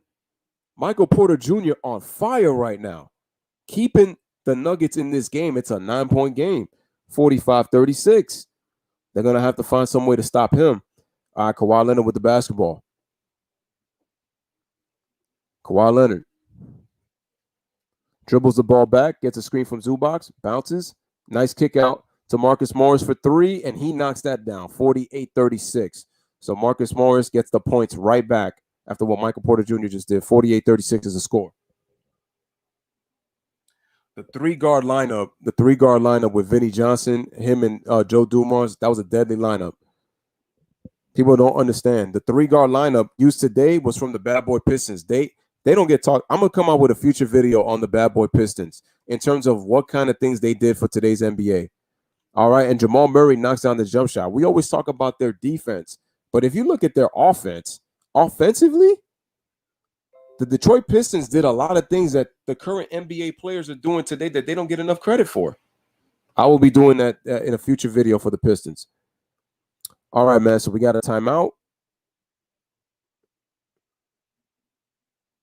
Jamal Murray knocks down that jump shot, so it is a 10-point game. 48-38 is the score on a timeout with 2:57 remaining in this first half. Clippers with a 10-point lead. Again, salute to everybody in the chat. Shout out to the LSN Mod Squad. New subscribers who are watching. And again, pretty much to the other subscribers that are currently on this channel as well. So appreciate that. Black Boy Pistons play football. Yep, and like Jay said, man, because they always had 3 guards in their lineup. Yep, I'm sorry, man. I mean, no, what am I saying? Sorry, not sorry. Anyway, the reason I got to do that video is because we got to keep it 100. When you look at that Detroit Pistons basketball team, they really set the trend for what today's NBA really is about. They don't get enough credit. Like the Detroit Pistons, all people will look at is their dirty tactics. That's all they looked at. But when you really analyze the Detroit Pistons, that was a very intelligent basketball team. I just get on Isaiah for his whole capping for Jordan and all this lying when he should just own up to what he did. But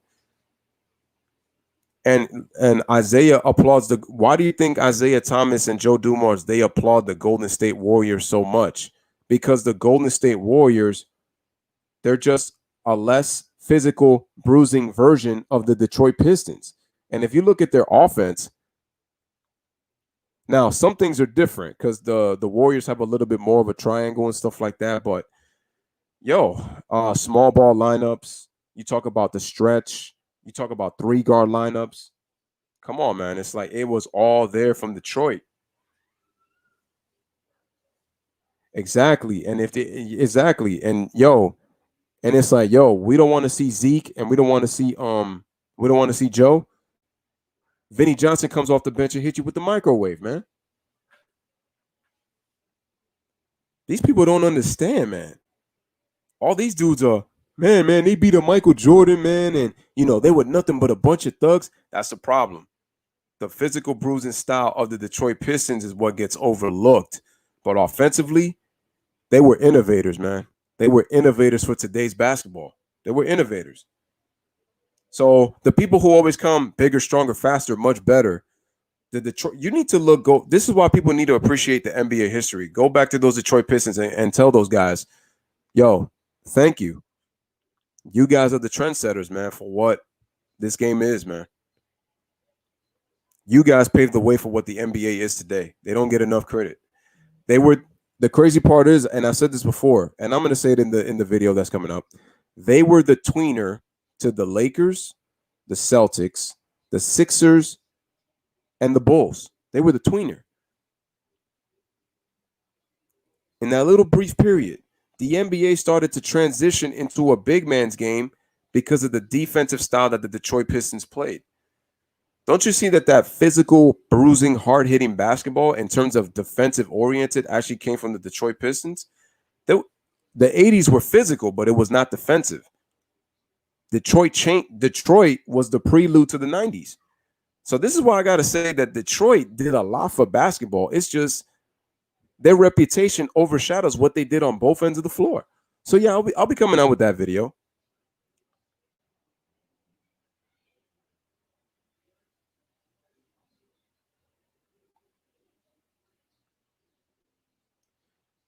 Oh no, Jay, you definitely know. All right, man. 48-38 is the score. Inside in the post, Jeremy. Oh, nice play by Jeremy Grant. Lou Williams had a small guy on him, took advantage, and he scores. It's an 8-point game, guys. So Denver chipping away. But they put him in a mismatch, so that was smart. Lou Will gets open from Kawhi, shoots the 3-pointer, but short. Zubac with the offensive rebound, but then it gets wrestled out of his hands by two Nuggets, Torrey Craig and Jeremy Grant. All right, man, here comes Jamal Murray. Jamal gets to the middle, gets guarded. Michael Porter Jr., who has led the comeback in the second quarter. So you got to give him props. He came off the bench and has made some big baskets for them. All right, Jamal Murray with it. Jamal Murray. Oh, beautiful play by Landry Shamet on that deflection. And he's saying, damn it, because he knew he had that steal. Oh, man, I still remember, what was it, Vinny Johnson? He posted up Jerome Kersey, took that one dribble, the one bounce, and then just turned around and shot that. Oh, my God, that was such a beautiful jump shot. Michael Porter Jr.'s got 15 points, y'all, 3 or 4 from three-point range. So the ball's given to Jokic, nice high-low, good extra pass. Pump fake by Michael Porter Jr., but he misses the three. Oh, it was a 24-second violation. So they turn it over.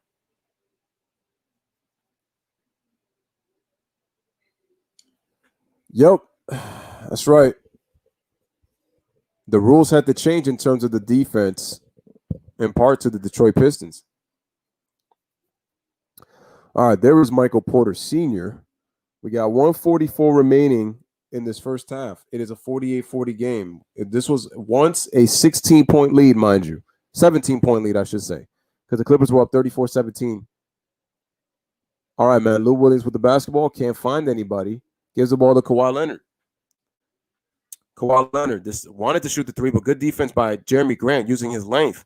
Lou Will off the dribble, pump fake, can't find anybody, has to take a fading shot.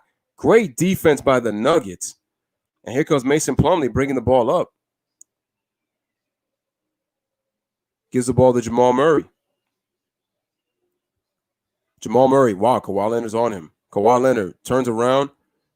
Murray shoots the jump shot. Good defense by Kawhi Leonard. Can't hit. No, why did the two Clippers go for that ball? There was no need to.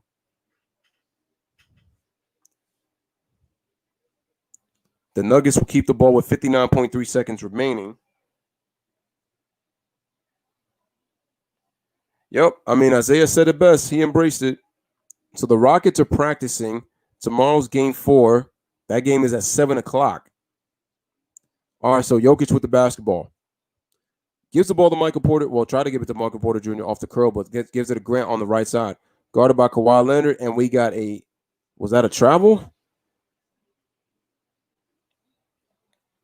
52.2 seconds remaining.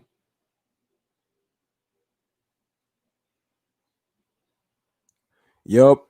Not just Crybaby Jordan, Crybaby Phil Jackson, too. Crybaby Phil was complaining to David Stern. They both in the paper said the Pistons were bad for basketball. Jordan's going to get more heat because he was the player. But Phil Jackson was saying that even as the coach of the team. All right, man, so Kawhi Leonard with the ball, 48-40 is the score. We got 34 seconds remaining for this first half. Kawhi Leonard with Jeremy Grant. Decides to take a step back three. Oh, but it spins out. Beverly had the rebound, but it slips out of his hands. Into the hands of Michael Porter Jr. 15 big first half points, man. He led this comeback for the Nuggets. All right, Jamal Murray, he's got it. 13 seconds remaining in this first half. 4-second difference between shot clock to clock. So the Clippers will get the ball if they get the rebound. Jamal Murray fakes, shoots the jumper, can't get it. Ball in the hands of Montrez. 2 seconds remaining. Montrez puts it up. Oh, the ball hits the back of the rim, man. That ball looked like it had a chance of going in. And so, guys, that is the end of the first half. So we got ourselves a game, ladies and gentlemen. 8-point lead for the Los Angeles Clippers as they lead the Nuggets 48-40 at the half. Clippers with a 2-1 lead in this series. Smash the like. Make sure to hit the subscribe button for the Lewis Sports Network. Truly appreciate that. And let me just look at the comments real quick before we go to the first half stats. Lou, have you read the book on the Jordan rules? I actually have the book. I actually just got the book. And I know who the author is, obviously.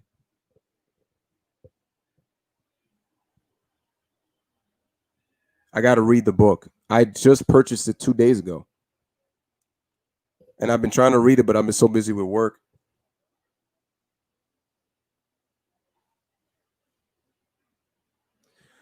Well, I just knew the Pistons were not ready. The Pistons had injuries. First of all, the Pistons had injuries. But you really can't use that excuse because they tried to mentally get into the Bulls' head. The Bulls were ready for that. They ended up sweeping Detroit. I hear you, Jay. As a Pistons fan, I mean, be pissed. All right, guys. So first half stats. The Clippers shot terrible in that second quarter. That allowed the Nuggets to get back in that game. The Nuggets are up to 41%, up to 35% for the Clippers. Both teams are shooting terrible from three. The Clippers have gotten to the line plus 9 times. 15 of 17. The Nuggets have only got their 8. The Nuggets have to do a better job on the rebounding. The Clippers have 9 offensive rebounds, 26-17 on the boards. The Nuggets are sharing the ball. They got 13 assists. So the Clippers, their offense got stagnant late in that second quarter. Blocks 3-4, steals 4-3 in favor of the Nuggets. Both teams, the Nuggets with 7 turnovers, while the Clippers have 6. Both teams are even with points in the paint, and the Nuggets have committed 2 more personal fouls than the Los Angeles Clippers. Those are your first half team stats. Now, if you look at the player stats, Porter Jr. leads with 15 points. Kawhi Leonard leads the Clippers with 17 points. Paul George got in foul trouble. He only has 4 points with 3 fouls. Pat Beverly's got 6 rebounds on his way to a 10-rebound game, and this is your point guard. Nikola Jokic has only got 4 at the half. Kawhi Leonard with 3 assists. Jamal Murray with 5. Leonard is 6 of 12 from the field. Michael Porter is 3 of 4 from the three-point line. So both guys are putting on a show in this first half. Zeke wasn't the same in 91. I remember with Zeke, he had that broken wrist that he suffered in the regular season.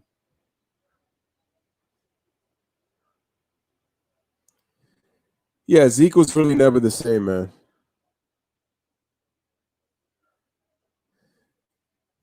Once he injured his wrist, he was never really the same player.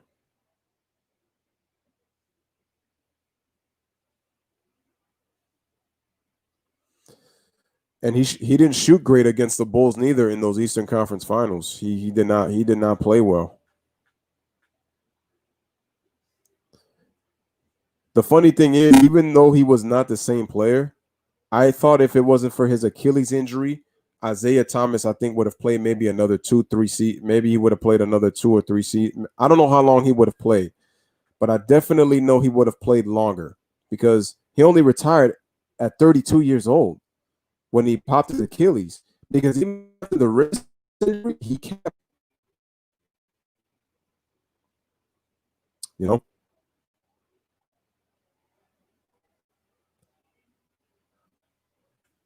Man, again, guys, salute to the chat.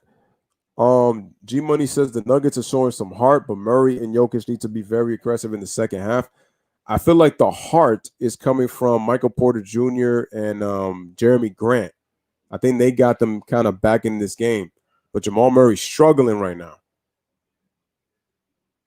They're not going to win this series if Jamal Murray doesn't step up. He's got to help Nikola Jokic, and Jokic has got to be aggressive too.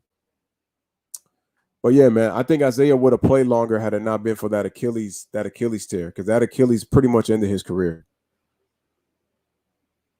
But Jay, you make a great point. I do agree that he was already showing signs that he was not the same after that wrist injury, missing all those games. Even in the series against the Knicks, like I could just tell he didn't look right. Joe Dumars was actually carrying the offense a lot more in that 92 season, especially in that playoff series.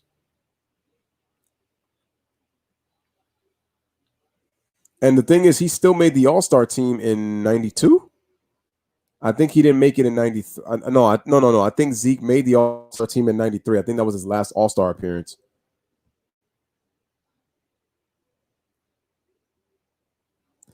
Yeah, but part of the reason that the Clippers were up 18 G Money was really more so getting to the free throw line and making some baskets, but they struggled to shoot the ball in the first quarter. They were aggressive though. Their defense was what kind of led it, and the Nuggets missed a lot of shots. If it isn't Stephen A. Simp, salute to Kyle Lowry. 33 points, 8 rebounds, 6 assists, 6 of 10 from the three-point line. Just willed his team along with Norman Powell. Him and Norman Powell were the guys in overtime, in both overtime sessions. Yeah, it was. Yeah, the bad boy era was pretty much done in 92. A lot of changes were happening. Some people say that when Rick Mahorn left, it really truly ended, but I really didn't agree with that because they were still the Pistons. Maybe not as bruising as the 89 team, but still getting a bad reputation, at least in the 89-90 season. But I felt once the Knicks eliminated them and they tried to become the watered down version of Detroit was really the end of the Bad Boys era. A lot of changes happened. In the 92 offseason, that's when Dennis really started to become more volatile and more rebellish.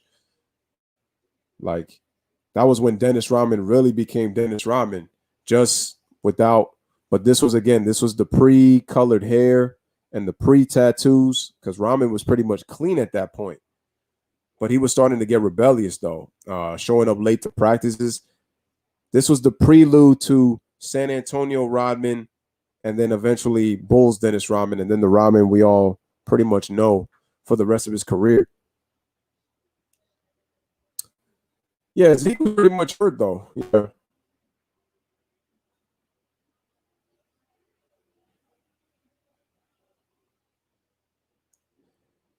Yeah, man.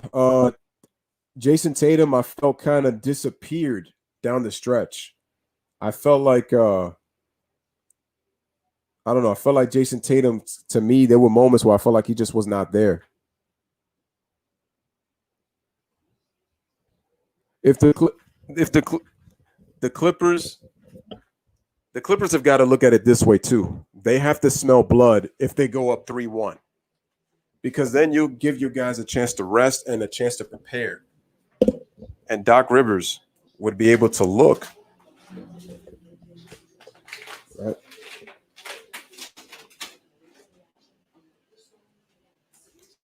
So I think he'd be able to look, and then I'll be doing it.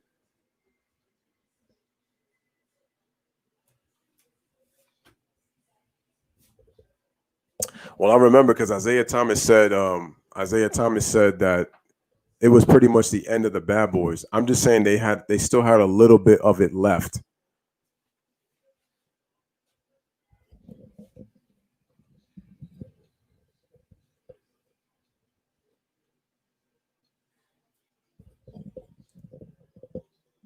I mean, teams were going at Detroit even in '90. They were going at Detroit. I remember when they first won the title. I remember Mark Aguirre in the championship video. He said the way that teams were coming at them in the beginning of the season, it felt like they were playing every single game felt like a playoff game. Like I felt like 1990 really took a toll on Detroit that year because they had some injuries, but the way teams were coming at them, just because of their reputation, and they were the defending champions, so they were getting a lot of teams' best, even for some of the worst teams in the league. And what people still don't want to understand is the expansion era began to happen in the 80s. They get on Michael Jordan. It's like, oh, he didn't do nothing special because of the expansion era, but the expansion era was beginning to form in the mid to late 80s. And then there were only two teams that expanded in the 90s. So they were starting to come even when Jordan's teams were bad and he was on the rise. But they don't talk about that though.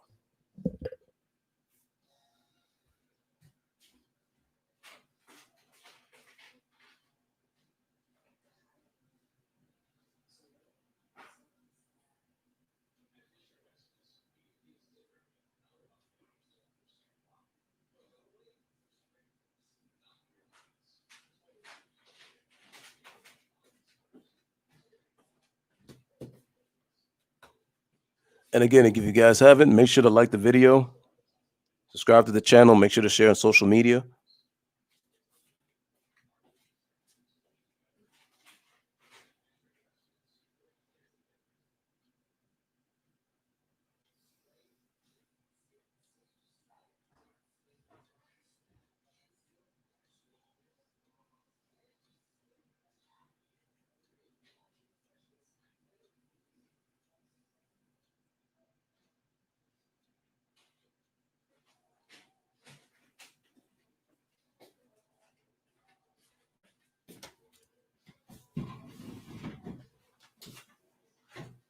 All right, guys, let me just see what's going on in the chat. Had to move locations a bit. Oh, Rick Mahorn? Oh, yeah.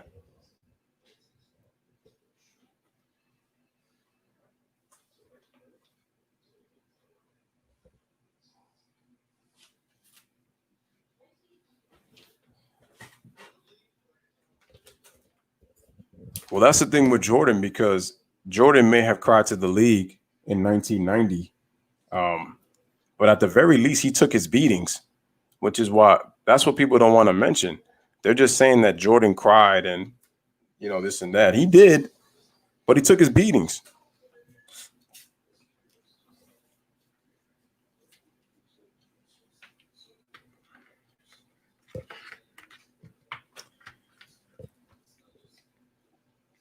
Okay, G Money is talking about the Celtics. Even though Zeke is my favorite player, he's not the GOAT. It will have to be Jordan. No, Rick Mahorn really, the thing is, Rick Mahorn deserves a lot of credit for changing that defense, along with Dennis Rodman off the bench. But Rick Mahorn was the enforcer, made Bill Laimbeer a more tougher player. I mean, Bill Laimbeer was not liked, but he was really not liked once Mahorn got there.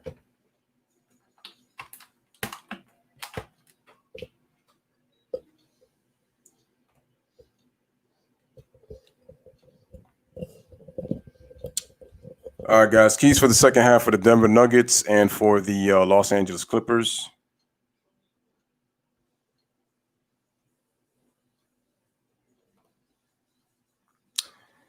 I mean, yeah, but I mean,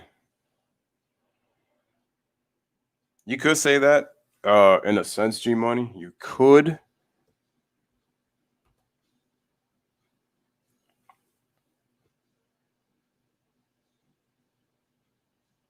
Oh yeah, for sure.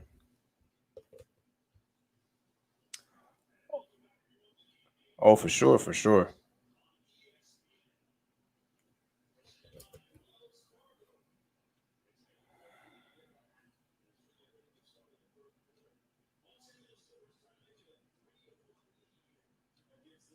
Yep. Kemba only had 5 points.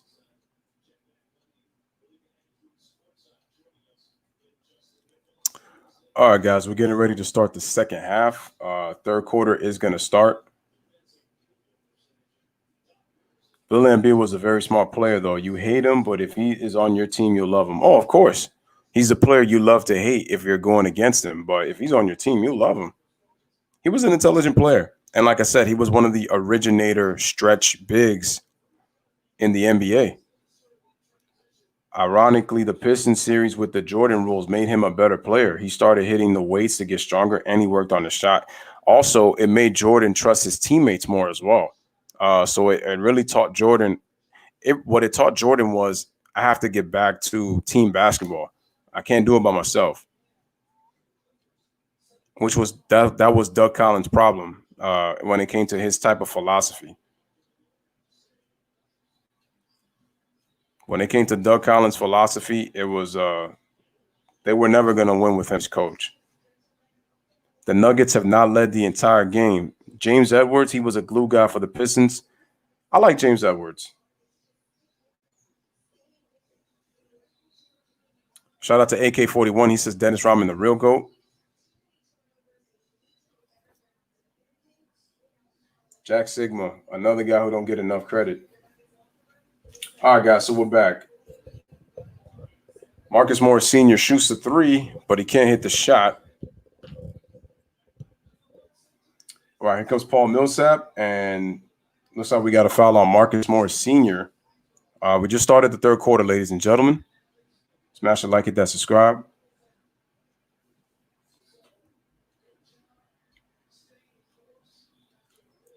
Let's see what happens here.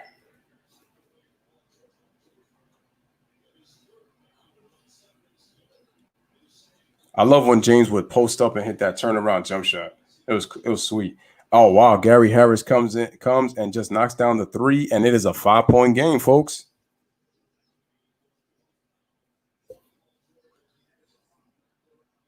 All right, so Paul George loses the ball, gets the ball back, comes off a screen. Paul George gets into the paint, shoots a jump shot, but he can't hit. Rebound to Nikola Jokic. Here comes Jamal Murray. Jamal Murray with the ball, and Paul George gets called for his fourth foul.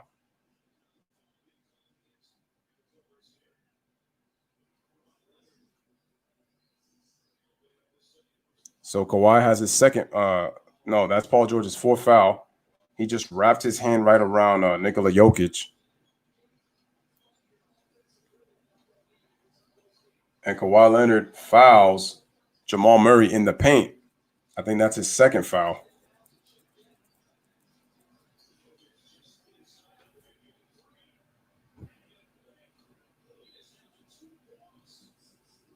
All right, Millsap inbounds the ball to Nikola Jokic. I told you the Clippers are being typical again. They give the ball to Jamal Murray. He's got Pat Bev on him. Comes around the screen. Crosses over. Kicks it out to Jokic, wide open for three, and he drains it. And guys, it is a 2-point game. 48-46. Here comes Paul George. Paul George kicks it out to Kawhi Leonard, shoots a three-pointer, but he can't hit. And the Clippers are struggling right now. All right, here comes Jamal Murray.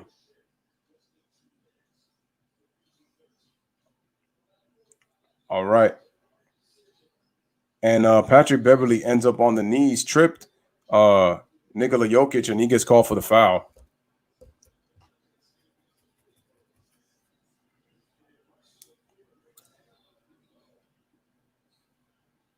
He says arguably the best team ever. There won't ever be a team like my bad boy Pistons. All right. So the ball's given to Jokic, inbounded to Jeremy Grant. And looks like we got another foul. Damn, the Clippers already got 4 whistles, and we're not even 2 minutes into this third quarter.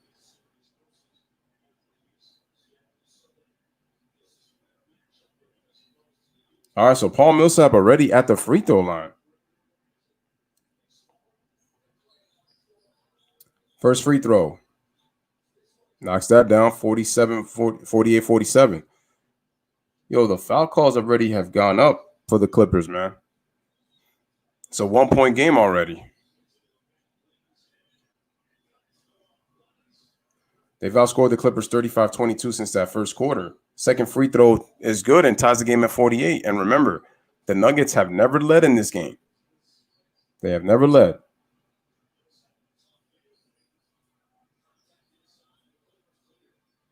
All right, Kawhi Leonard, spin move, puts it up, and wow, gets the bounce. All right, nice play by Kawhi Leonard. He's got 19.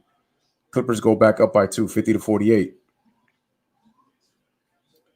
All right, Nuggets on an 8-2 run. Kawhi with 19. Millsap with the turnaround. Tries to tie the game. He can't. And the rebound is taken by Landry Shamet. Landry Shamet gives it to Kawhi Leonard. Kawhi Leonard holding the ball. Trying to look for somebody. Can't find anybody. Dribbles it outright. Gives it to Zubac in the post. Zubac gives it to Pat Bev.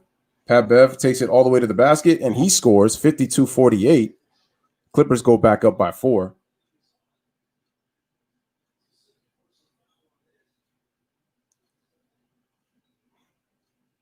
All right, ball's given to Jeremy Grant. Jeremy Grant takes it to the basket, and we got a foul on Marcus Morris Sr.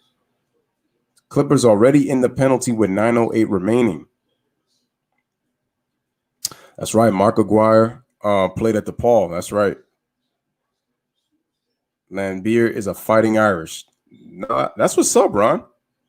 Cool, man. I didn't know you. That's right. Oh, you played at Villanova. That's what's up, though. Jay says third quarter is a fill-out period for the Clippers. If they continue through the fourth, then it's going to be an issue. Jay says, imagine if Zeke doesn't make that stupid pass in Game 5, man. It would have been to 4 straight NBA Finals. And think about it, man. 5 straight Eastern Conference Finals, 4 straight NBA Finals. You know, and that doesn't even get that. And I'm like, you know, I wonder why that wouldn't get talked about enough. But remember, we give credit to a guy who went to 2 different teams for that 8 straight final streak. They don't. If he did that on one team, I would have gave him more credit. And it's like at the end of the day, though, you gotta win those too, though. Adrian Dantley. I'm trying to think what college he played for.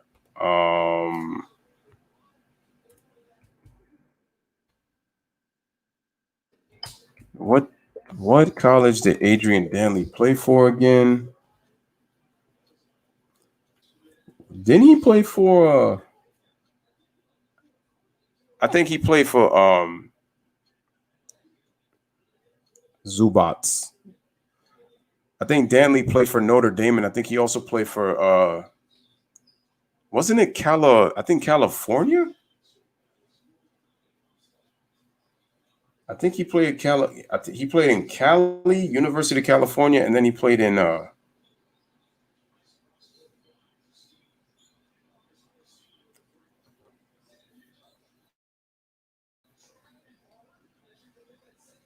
All right, let's let my stream went out for a second. Let's get this baby back. I think it was Notre Dame and Cali. I think he played for those two schools.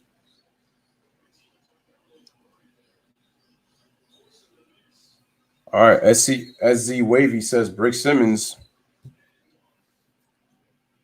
All right, Marcus Morris Sr., man, hits the three-pointer, 55-50. So 5-point lead for the Clippers. The ball's given to Jamal Murray from Jokic. Jamal with the jump stop. Pat Beverly getting all aggressive on him. Tries to go for the layup. He can't hit. Offensive rebound by Paul Millsap. Puts it up, and he draws another foul. So he's back to the free throw line to shoot two.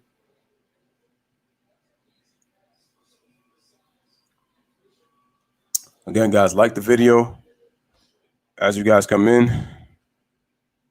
Yeah, I believe it was for Notre Dame and I think Cali was the other college he played for. I think he played for two schools. How do the Clippers make the playoffs, bro? They trash. I mean, they have a 49 and they finished the season 49-23. That's how they got in. Adrian Danley did play at Notre Dame. Okay. Yeah, because I remember they talked about it when I was watching Detroit. Well, actually, you mean Friday because the Celtics play on Friday. Tomorrow is just the Lakers and the Rockets. All right, so we got a foul. 1 out of 2 free throws were made by Paul Millsap. Yep, it's gonna happen, and I think the Houston Rockets are gonna lose in 5. I got the Lakers winning Game 4. I don't think it's going 6. I got a feeling it's 5. All right, Torrey Craig checks into the game. Gary Harris is gonna sit out.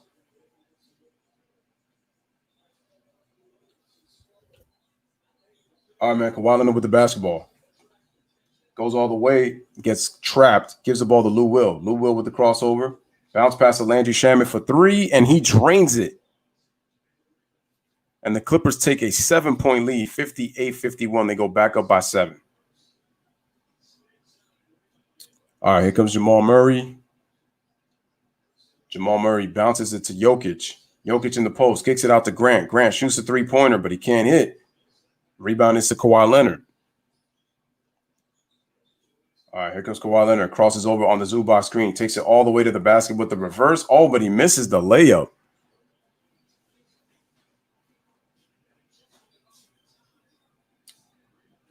All right, Torrey Craig gets open for 3, but he can't hit. Offensive rebound to Paul Millsap. Gives it to Jeremy Grant. Drives.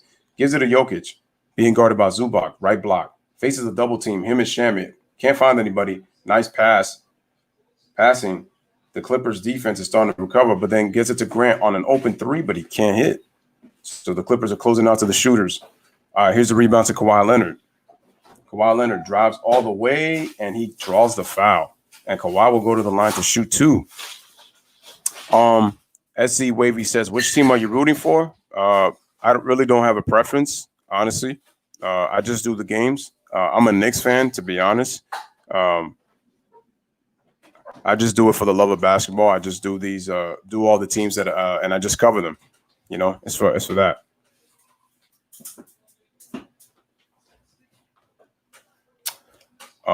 Houston is just too small. Yep. Not having the bigs is really going to hurt. As you could tell, I'm an old head. All right, says Ron. The Clips are clamping down on the Nuggets after they tied the game. Houston is trying to take the bigs out of basketball. I'm glad that the Lakers will take them out. The Nuggets are taking bad shots. That's what killed them in Game 3 in the 4th quarter. Kawhi Leonard, 20 points. 21 points on both free throws. Nothing wrong with that, Ron. The old heads are the ones with a lot of wisdom.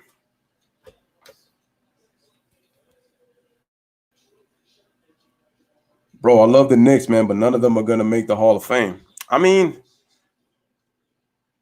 that's because we don't really have that. We don't really have that number one guy right now. I don't know what we, you know. 60-53. Jokic just made that shot. All right, Kawhi Leonard. Lou Williams with the fake. Give it to Landry Shamet. Give it to Kawhi Leonard. Kawhi Leonard shoots a three-pointer, drains it. Kawhi Leonard puts it up 63-53 is the score. Jamal Murray with the basketball. Jamal throws it away. And Kawhi Leonard. Oh, nice pass to Lou Will for the dunk. 65-53.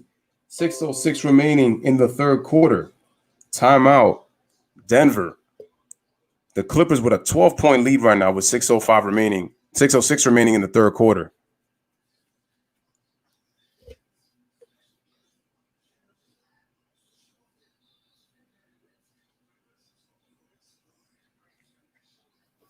And like I said, man, the Clippers, I mean, they got a chance to get to the Western Conference Finals. I mean, I don't really see that as trash, considering that as a franchise, they've never gotten there before.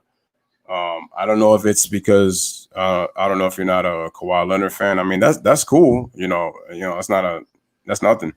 That doesn't bother me at all if you're not a Kawhi fan, but or a Clippers fan or anything of that matter. But Clips are on a 17-5 run.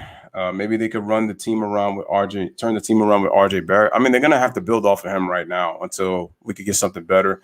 And obviously, RJ's got to develop. Oh, my top three teams are the Brooklyn Nets, Celtics, and the Denver Nuggets. Okay, cool. That's cool. The Nuggets are not really playing like they want to avoid a 3-1 deficit. Ron says Kawhi Leonard. Listen, man, the Clippers, they're going to get a chance. If they win this game, the Clippers are starting to fine-tune themselves defensively.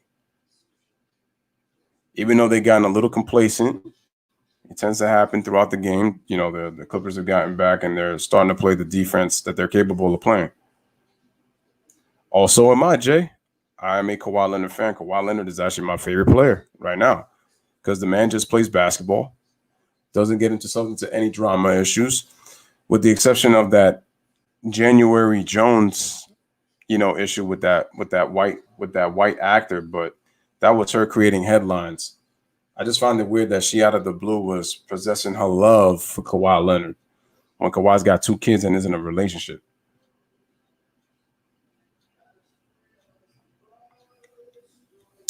Clippers are forcing some turnovers too. Yeah, Mike Malone is going to have to put Michael Porter Jr. in the game. I agree, G Money, because he was the reason that the Nuggets got back in the game. Kawhi Leonard's got 24 and 7. Nikola Jokic has got 15 and 7.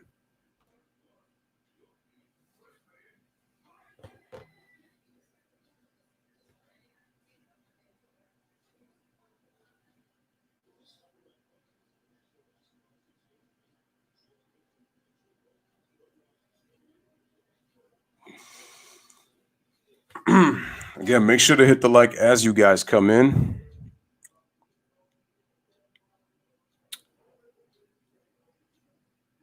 Hell, yup, that's Snow Bunny. Bert wasn't impressed with Kawhi game 4 and probably won't with this game.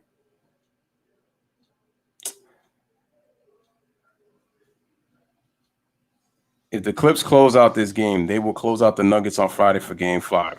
G Money, do you guarantee? All right, Ron says, can you imagine if the Clippers had real chemistry? How good could they be? I think they could be really good. They really haven't had it all season. I'm not trying to make excuses, but it's kind of hard when it's like, you haven't had chemistry all year.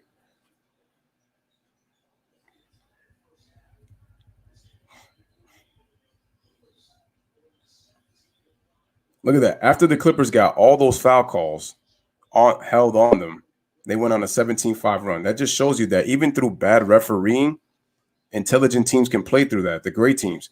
All right, man. So Nikola Jokic with the ball. The Clippers are up by 12. Jokic gets in the post, goes up, gets blocked by Zubac. Good defense. And a jump ball is called after Kawhi Leonard gets tangled up. So good job by the Nuggets to be able to tangle up. Damn, this is the most I've seen Kawhi Leonard talk. Trying to point. The only wire-to-wire win in this series was the Nuggets with game 2. The Nuggets have not led tonight. I guarantee a Game 5 win for the Clips. Turning like Rasheed Wallace now. Oh man, Kawhi Leonard and Torrey Craig and Grant about to jump it. No, Torrey Craig and the Clippers win the tip. So the ball don't lie. Kawhi Leonard was right. They get it. Here comes Lou Will. Lou Will gets a bump screen from Kawhi Leonard, comes to the left side, being guarded by Monte Morris. Lou with the crossover comes all the way right. Lou Williams puts it up, but looks like a foul was called on that drive.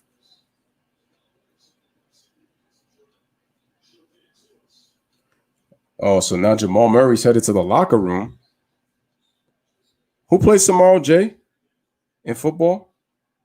I gotta check the schedule. Dang, I wonder how many people are going to come in for tomorrow's Lakers-Rockets game knowing there's a football game tomorrow.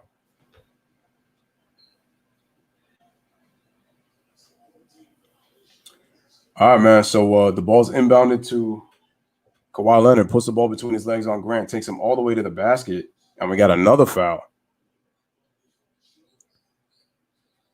You are out of picks and guarantees, man. Use them all and then flip-flop them afterwards.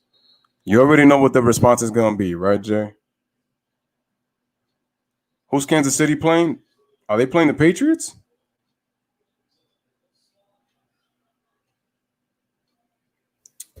Well, let me see who Kansas City is playing. I gotta see who my homeboy is playing. Kawhi Leonard went with the left hand, but he loses it out of bounds. He's claiming he got fouled, but no call.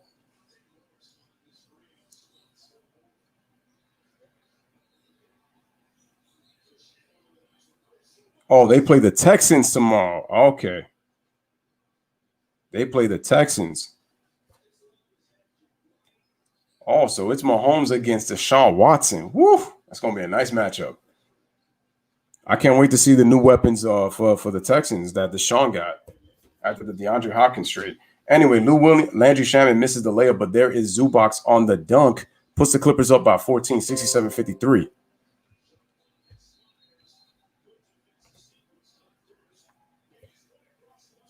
All right, Torrey Craig with the basketball. Gives it to Jokic. Zubac has done an excellent job on Jokic with his defense today. Then gets a switch. Pat Bev comes to close out. Then passes it to Torrey Craig. Here comes Monte Morris. Then gives the ball to Michael Porter Jr. And then gives it to oh, wow. We got a 24-second violation. The Clippers defense.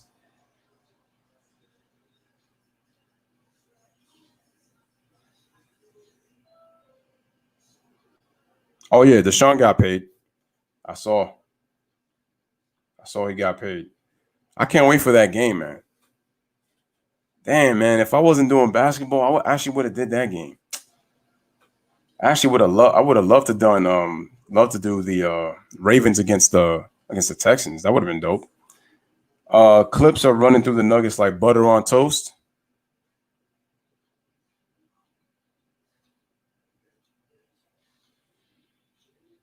Spreading through the Nuggets like butter on toast. So we got a timeout.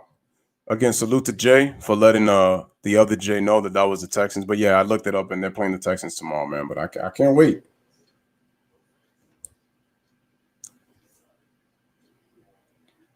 I'm wondering if that game is going to be on CBS or is it going to be on oh no. I'm pretty sure it'll be on NBC. Damn, and what's crazy is the Lakers play the Rockets at 7:00. I gotta change the time on that on the schedule. I probably might do a reaction. Shout out to Michelle's daughter who says she's back. Appreciate you coming through. G Money says, I know the Clips are a better team, but in my opinion, if the Nuggets lose in the second round, it will be a failure. There is a chance that they may lose in less games compared to last year.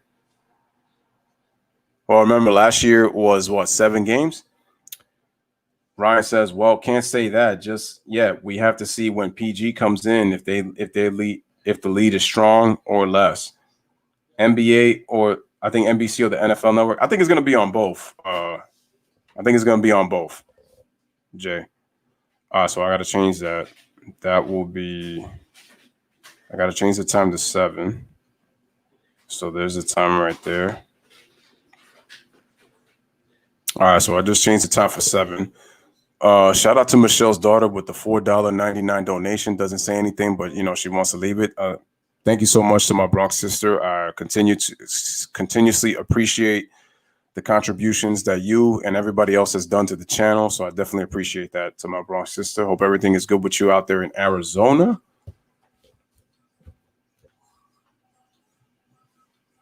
I enjoy the weather out there in Arizona up until it turns into dry heat. Then it gets crazy hot. G Money says Kyle Lowry, man, had balled out in 2 straight playoff games. Yes, he has. I think you're saying the playoffs in general. Ron says that's the thing about the Clippers. At any time they can ratchet it up defensively.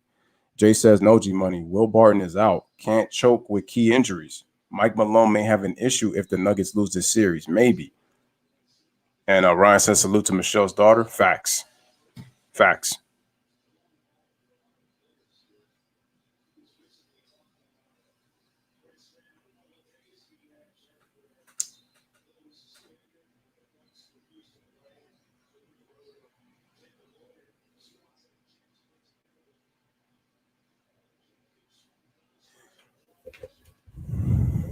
All right, guys. So we are back.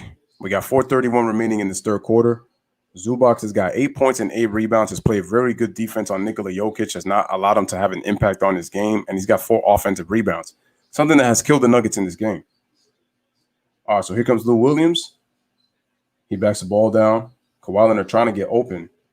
All right, Lou Williams drives left. Tries to go for a fade shot. Has to pass it to Zubac. Nice give and go to Lou Williams. Bounce pass to Landry Shamet. Kicks it out to Marcus Morris Sr. Gives it to Kawhi Leonard. Nice pump fake by Lou Will. Shoots the 3-pointer, but he can't hit the shot. Shout out to Alistair49. Yo, congrats to your Raptors, man. They forced a game 7. Your boys Kyle Lowry and Norman Powell stepped up. Salute to Alistair. Again, guys, like the video. All right, Jokic gives the ball to Monte Morris. Monte goes behind the back. Monte shoots the jump shot, but he can't hit. Rebound is to Marcus Morris Sr. Marcus gets a screen from Zubac. Drives to the middle. Kicks it out to an open Lou Will. Lou Will puts it up. Puts it in on the floater. Nice play by Lou Will. 69-53 is the score. Man, Denver's struggling right now. Only 53 points. Clippers on a 9-0 run after going on a 17-5 run. So right now it is a 24-5 run right up until that 3-point hit by Michael Porter Jr. No, I'm sorry, Jamal Murray, excuse me. And it is 69-56. Ball's given to Marcus Morris Sr. for 3. I mean, he knocked it down, but there was a foul call right before that.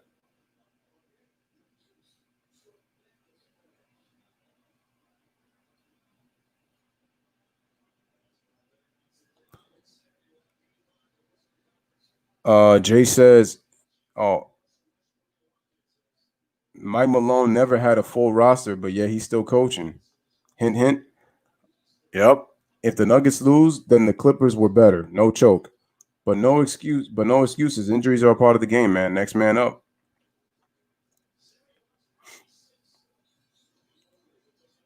Oh, that's right. Will Barton. Yeah, I'd definitely take him over Eric Bledsoe. Will Barton's a better player than Eric Bledsoe. All right. Kawhi Leonard knocks down both free throws. 71-56 is the score. Alistair is in after a Raptors win or because of the Heat bandwagon or both? Probably both. I would say both. All right, Nikola Jokic with the ball. Gives it to Jamal Murray. Jamal Murray brings the ball back, hesitates, and passes it to the referee. Great pass. Problem is you just committed and made an apple turnover at the bakery.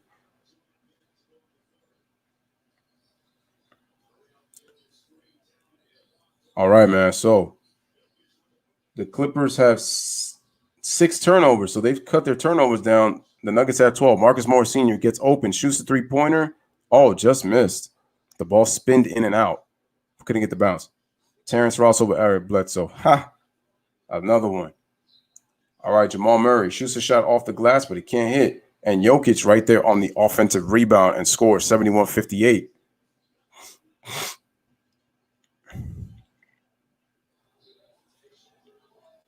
All right, Kawhi Leonard gets the ball to Zubac, gives the ball right back, and then gives the ball to Lou Will.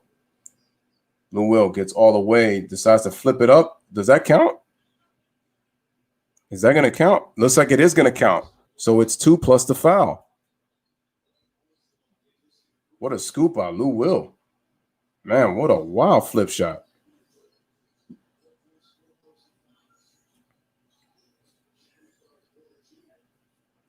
It's going to give this team confidence.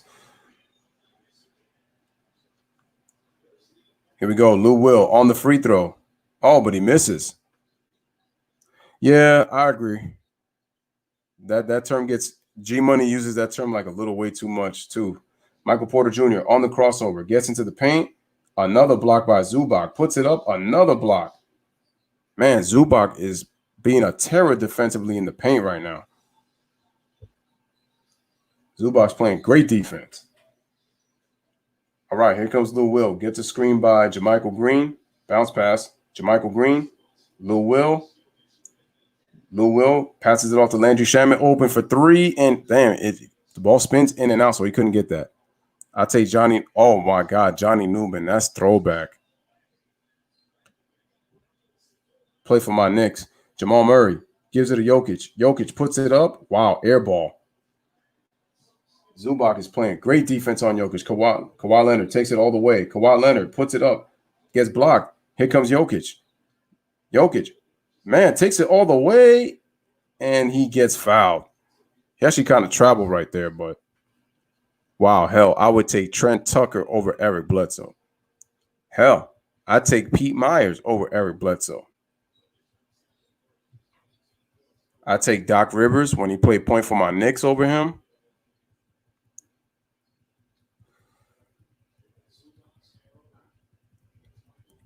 John Starks.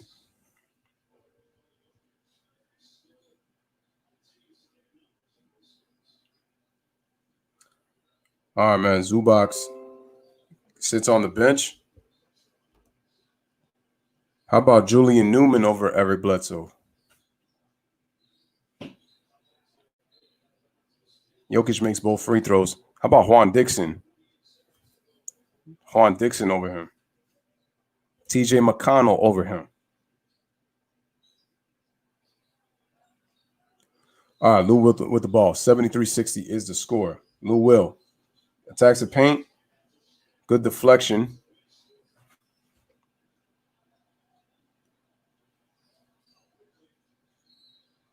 The coveted. All right, Clippers have 25 points in this third quarter. The Nuggets have 12 on 3 of 15 shooting. Nice pass to Kawhi Leonard. Kick out to Shamet. Open for three, but it's too short. Rebound is to Torrey Craig. Jamal Murray bounce past to Monte Morris and is fouled by Montrezl Harrell. With 37 seconds remaining in this third quarter.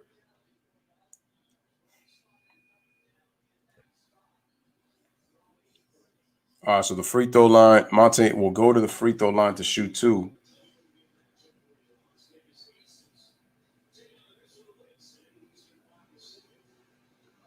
Jay says, I would take Earl Little E. Boykins over Eric Bledsoe. Hey, I'll take Muggsy Bogues over Eric Bledsoe. All right, Monte makes the first free throw, 73-61.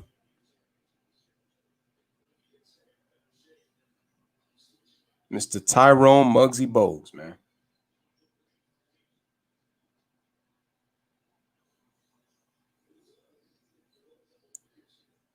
I remember Earl Boykins for Golden State and for Denver. Hell, I'll take Bob Sora over him.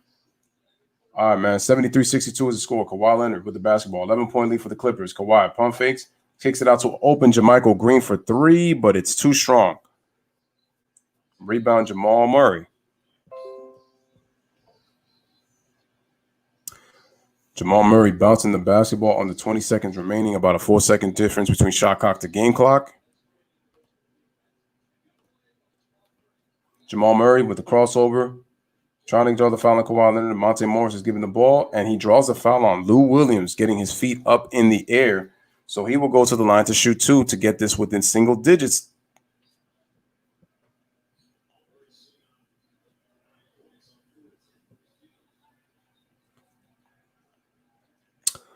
Nice play by shout out to Karan. Appreciate you coming through, my brother.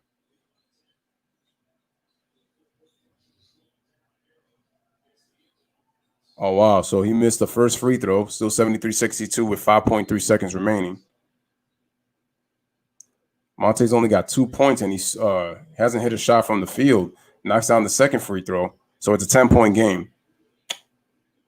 Wow, that's crazy. Damn, Monte hasn't had anything in 15 minutes of action. Montrezl Harrell brings the ball up, decides to shoot the three-pointer. Oh, wow, just short. That was actually online, but he just missed. Oh, shoot, my man Jay said Tyron Hill. Hey, I take Matt Geiger over him. I take Ty McCullough over him. I take Ronnie Buford, Jermaine Jones, even Eric Snow. I was just thinking about those guys. Oh, man. Yeah, Muggsy started, man. That's a giveaway. Earl was smaller and little, not shorter. 5'5" listing for Boykins. Yo, Earl Boykins was tiny, but yo, man, was he a good basketball player. He was good. Hell, Irvin Johnson. I take Darvin Ham. Scott Williams.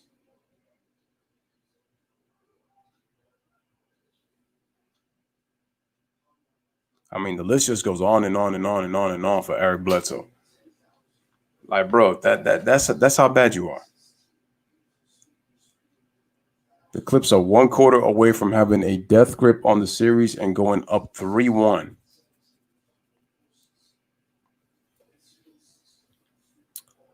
Well, I mean, the Nuggets could come back from this because it's a 10-point game. But Jamal Murray has got to step up. Jokic has got to – he's at 19 and 11 now, but oh, wow. Jay said the junkyard dog, Jerome Williams. Nugs need to play their best fourth quarter of the season if they want the series to be tied up. Absolutely true.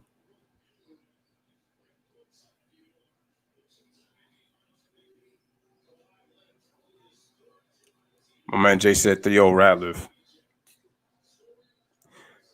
Playing the Eric game, Eric Strickland over Eric Bledsoe. Ooh, I actually like Eric Strickland. That was a good one. That was a good one, Jay. I like that. Eric Strickland. Yeah, I like Eric Strickland. Hell, I'll take Tony Delk. I'll take Tony Delk over Eric Bledsoe.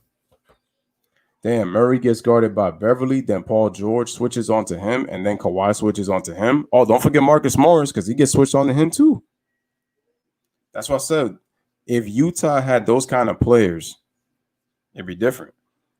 Oh my God, Jay said Isaac Austin. Whew. How about Bo Outlaw? I mean, hell, I take John Amenchi. I think that's how you say his last name. Amenchi. I'll take him over Eric Bledsoe. Damn, Eric Bledsoe he's not having a good time right now. Oh no, but Bobby Jackson was good though. Come on. Yo, Bobby Jackson, though. When he played for Sacramento, man, against those Lakers, I remember those 2002 playoffs alone. Yo, Bobby Jackson used to give fits with his play. Alistair says, mad respect for the Celtics and Raptors double overtime, man. How much do you want it? Yo, much respect to Alistair for that objective comment right there. Much respect to Alistair for that. Mike Bibby over. Oh man, those are just facts right there. Mike Bibby. My man Chris Jackson, I'll take him over Eric Bledsoe. Mahmoud Abdul Rauf. The Raptors have a great chance. Oh yeah, Bobby was a dog. Whew.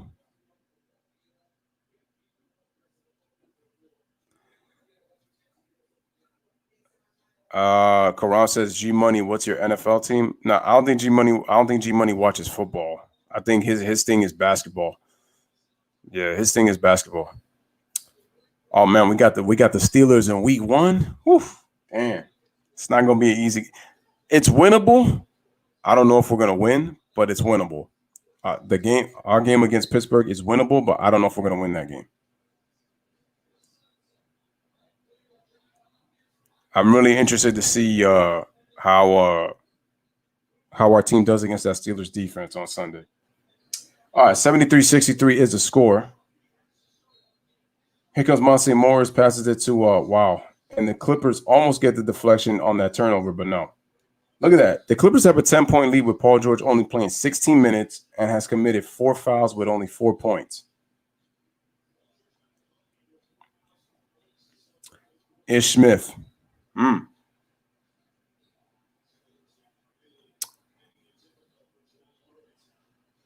Alfred Payton over Eric Bledsoe. All right, so the bounce passes to Jamal Murray. Shoots a tough shot, but he can't hit. Oh, I'm like, who's going to get the ball? Finally, it's in the hands of Paul George, number 13. All right, here's the ball to Lou Will. Brings it up to the right side of the court. Gets a screen from Montrezl Harrell. Nice pass to Harrell for the dunk. Beautiful pick and roll action. And that's when they play at their best, those two. All right, 75-63 is the score. Smash it, like it, that's subscribed. And we got a foul. We got an offensive foul on Torrey Craig. I do want to. Oh, shoot, Will Bynum. Oh, wait, now that you say that, Jay, Rodney Stuckey. All right, man, so Lou Will with the basketball. Gives it to JaMychal Green. Then gives the ball to Lou Will coming right back off 2 players. Nice pass to Harrell in the post, and he draws the foul on Mason Plumlee. Good aggressive move once again by Harrell, being active, man. Oh, shoot, Mike James. I'll take Brian Bowen over Eric Bledsoe. Alec Burks. Trey Burke over Eric Bledsoe.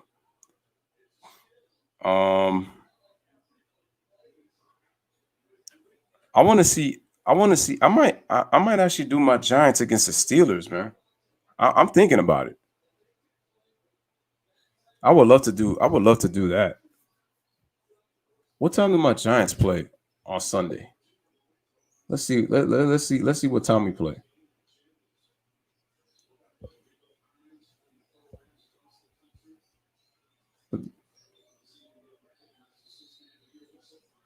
Oh no, we play them on Monday.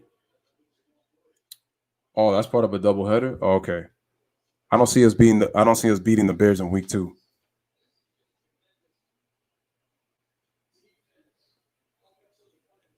All right, man. Jamal Murray with the basketball. 75-63 is the score. Jamal trying to find, and he shoots a shot, and he draws a foul on Pat Bev.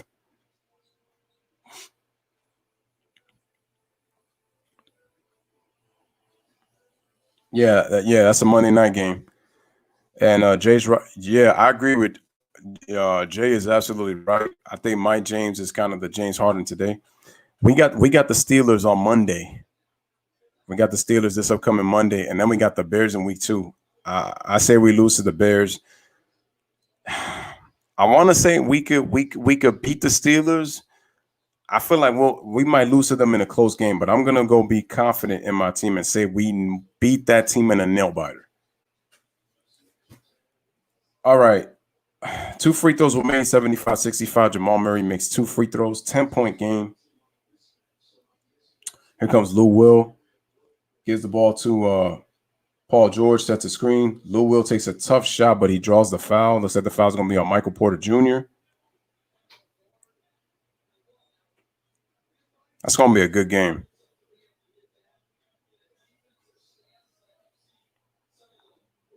Lou Will to the free throw line. First free throw is G-Money, 76-65. 11-point lead for the Los Angeles Clippers. I do agree with you, G-Money. I think it's going to be worse if they do lose by 5. Even though, nah, man. Nope. No, the Steelers defense is legit. I'm interested to see how our team is going to play against that defense.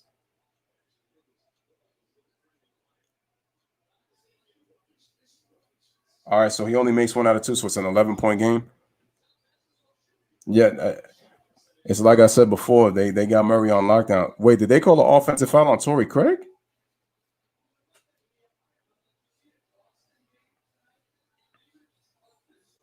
Or do the Nuggets have the basketball? Oh, no, the Nuggets got it.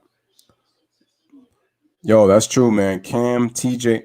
The thing with that Steelers defense is I think TJ Watt is going to get more opportunities with that defense.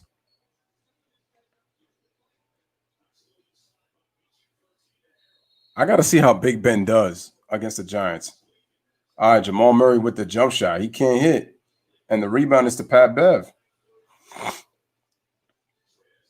Here comes Paul George. Paul George with the ball. Gives it to Pat Bev, then gives it right back to Paul George. Inside to Montrezl Harrell. Puts it up, puts it in. 78-65 and a timeout by Mike Malone. 13-point lead for the Clippers. 9:33 remaining in this game. Clippers trying to go up 3-1, so it is a 13-point lead. Big Ben, he says he's going to light it up on your Giants. I mean, we'll wait and see. I got to see how our defense does. I think we could be a very potent offense, but the key is going to be our health. It's gonna be our health. If Evan Ingram can stay healthy, Saquon can stay healthy. I'm looking to hope maybe Darius Slayton has a big year this year, because obviously we got Golden Tate. We just let go DeAndre Baker with obviously with that whole case. It sucks that we lost him, but man, I just wish he didn't. The Giants. I know, and Dave Gettleman. I got to give Dave Gettleman credit for this offseason and for the draft. I thought we did really well. You got Sunday ticket? The Nugs' heart got snatched out after they were tied at 48. I mean, there's still time left, G-Money. We'll see how the Nuggets respond.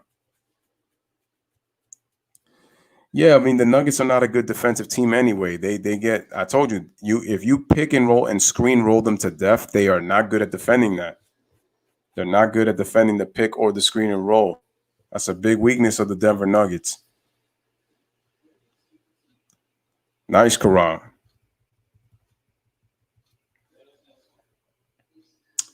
I'll be able to watch it. First of all, our receivers, on average, run, I believe, a 4.3 on average. I think 4.3, which arguably might be the fastest receiving core in the league. That's when you include Saquon at the running back position. Yeah, we still got Nate Solder. We still got him.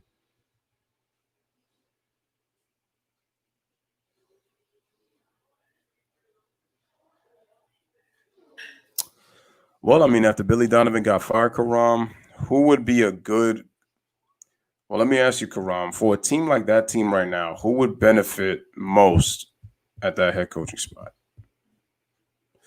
Trying to think here. Let's see.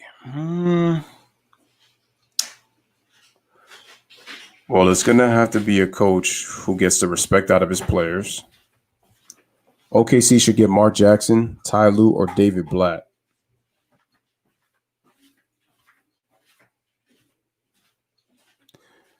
It's not that I don't like Mark Jackson. I just don't think he's going to get another head coaching job.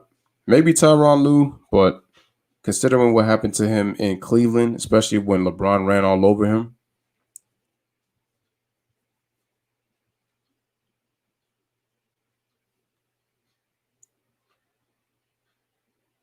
I thought they said he just stepped down. Oh, okay. I think it was a mutual thing, probably with OKC. That's probably it. If he stepped down.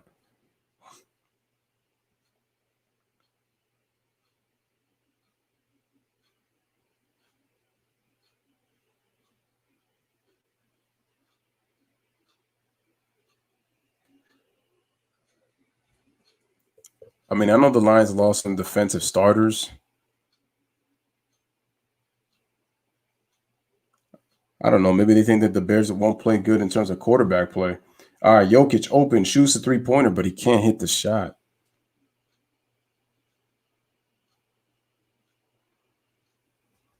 Yeah, I thought David Blatt is going to come in. All right, Lou Will. He's got the basketball, gives it to Paul George, comes off the screen, gives it to Montrezl Harrell. Montrezl going one-on-one with Jokic, decides to take him off the dribble, shoots a shot. Wow, he got fouled, but he scores. 80-65 is the score. The Clippers are up by 15 with Paul George only having 4 points and 4 fouls. Let that sink in, y'all. And do we have a foul? This is advantage Montrez, man. The quickness factor. And the thing is, he bumps into his body to get the space to shoot over the top of Jokic. So it's a mismatch. Let's be very clear. Montrez really isn't going to be able to do that against the Lakers, being honest. All right, man. So Jokic with the ball gives it to Gary Harris. Gary Harris comes around a Jokic screen, gives the ball right back to Jokic. Jokic shoots the jump shot, knocks it down. But I'm starting to see a trend like I saw in Game 3, and that's the Nuggets settling for jumpers. It's an 80-67 lead. Jokic has got 21, 11, and 6, but they really have had no impact. JaMychal Green giving the ball to Pat Bev. Oh, nice give and go to Pat Bev. Kicks it out to an open Paul George. Shoots a three-pointer, but he can't hit. The foul trouble really messed up his rhythm.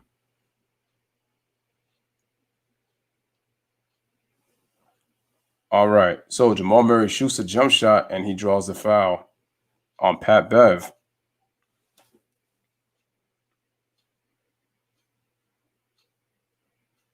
Let's see if Pat Bev got all ball on this. He is hounding Murray.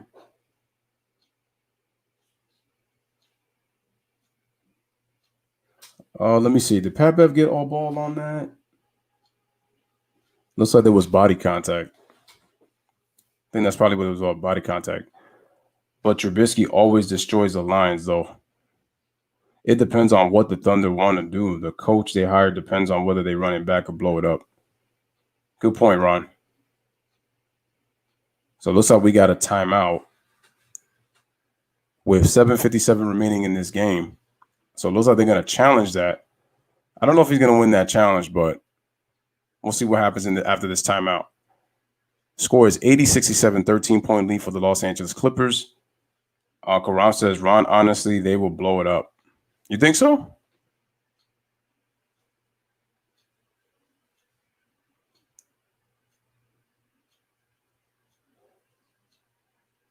I think I'm going to go with Ron's comment. I really think it's going to depend on what they want to do. Regardless, I say try to trade CP3 for what you could get for him. Unless somebody like the Bucks are unloading contracts, then you could take their multiple first rounders too. Okay, so Karam, you're saying from your end, you think that they're going to blow the team up. Something tells me they're not going to do that, though. I don't know. I think I agree with Ron. I think it's going to depend on what they want to do with their franchise. Murray needs to attack the rim, and Joker needs to stop settling for jumpers. Well, they're not listening, so as long as they don't listen, that's going to keep on happening.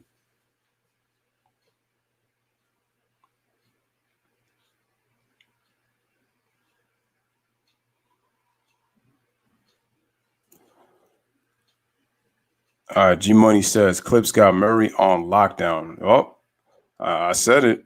I said what he got away with against the Jazz was not what he was going to get away with the Clippers, and you're seeing it why. They could throw 4 to 5 defenders on him. 4 to 5. Marcus Morris, Patrick Beverly, Paul George, Kawhi Leonard.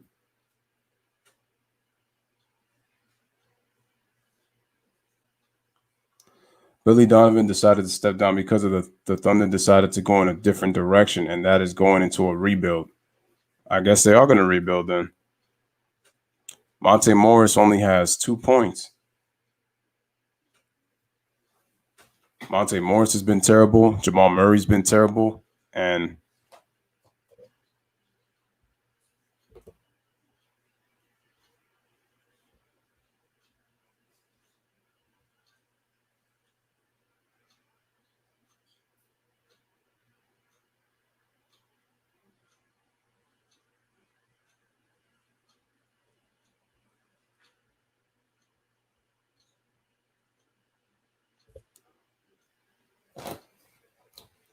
I see. So you might be right, Karam. I guess they might do that unless it's Sam Presti and them decide to do some kind of a surprise. But you could be right. The fact that he stepped down because he probably didn't want to tank, I can see.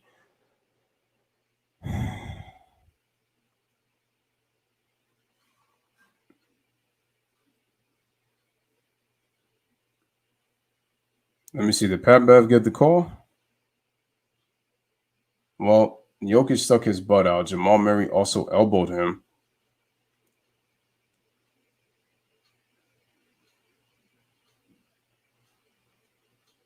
Let's see what happens.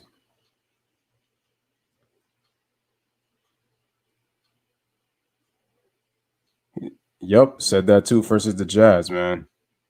Clippers could switch and or build walls against Murray. Yup, Jay, you said that in the last series. I remember you were saying that they're not going to get away with that against the Clippers, and I was adamant on saying that. I said the defenders they can throw at Murray, he's not going to get the same looks. So kudos to him for scoring those 50-point games that he got in the series, but and shooting so crazy. But the Jazz did not have an answer for him. The Clippers do. They got multiple answers. Karam says this was the right timing for a rebuild, and he says it's going to be 2 to 3 years, honestly, for rebuild.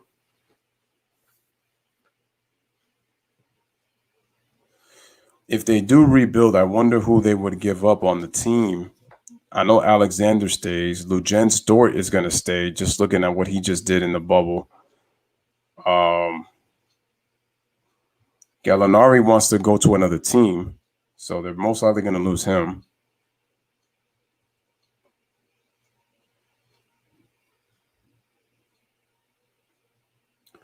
All right, so it looks like they couldn't decide. So it looks like they're going to do a jump ball.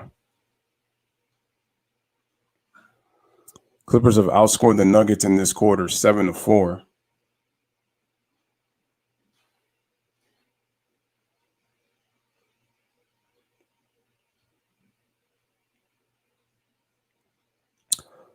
Longer, Karam, but they can stock up on picks if CP3 is traded to the right team. The Bucks do have picks that they need, that the Thunder could use. I agree with that. Basley also played well in the bubble against the Rockets. And the Clippers get the tip. Like the old saying goes, ball don't lie. All right, man. So here is Pat Bev. Gives the ball to Kawhi Leonard. Kawhi Leonard trying to get around. Wild passes it to Paul George in the corner, open for three, and he drains it. 83-67, 16-point lead for the Clips. Here comes Jokic. Jokic with the basketball. Jokic puts it up. Oh, but they didn't call a foul. Mantra stood his ground. And then we got a foul on Jokic. So it looks like we got a double. Do we got a double technical? If not, then just CP3's money off the books, man, is a good start. Yeah, facts.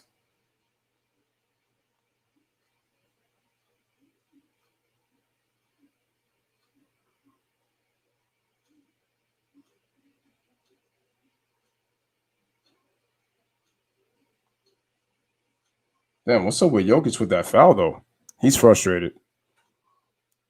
Terrence Ferguson can go. He was frustrated. That was a frustration foul by Jokic.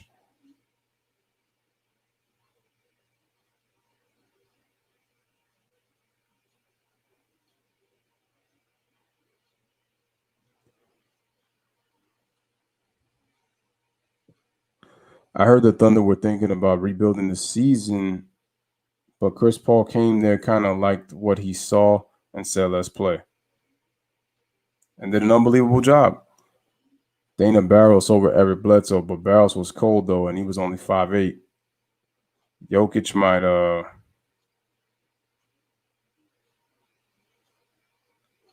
might be ejected.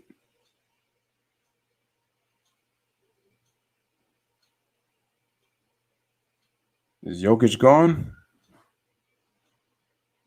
No, Jokic is still in the game.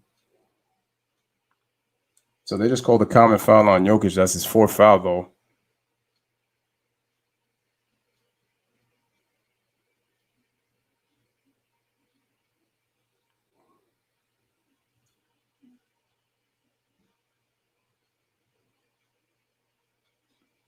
All right, ball's inbound into Montrezl Harrell.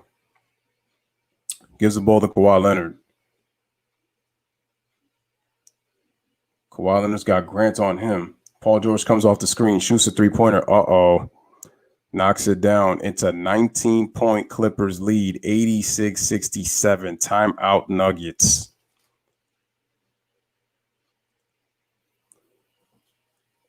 Clarence Witherspoon, I remember him. Jay had the idea. As Bucks, I would try to unload Bledsoe and Chris Middleton. As the Thunder, I want 3 or more first, maybe 4 for taking on Bledsoe and Chris Middleton. Rex Chapman over Eric Bledsoe. Facts. PG-13 starting to heat up. Yo, he's hit 2 threes in this quarter.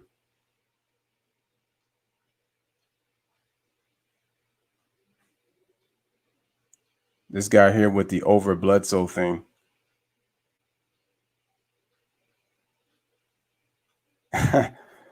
Clips eating up the Denver McNuggets. That's a good one, G Money. The Denver McNuggets.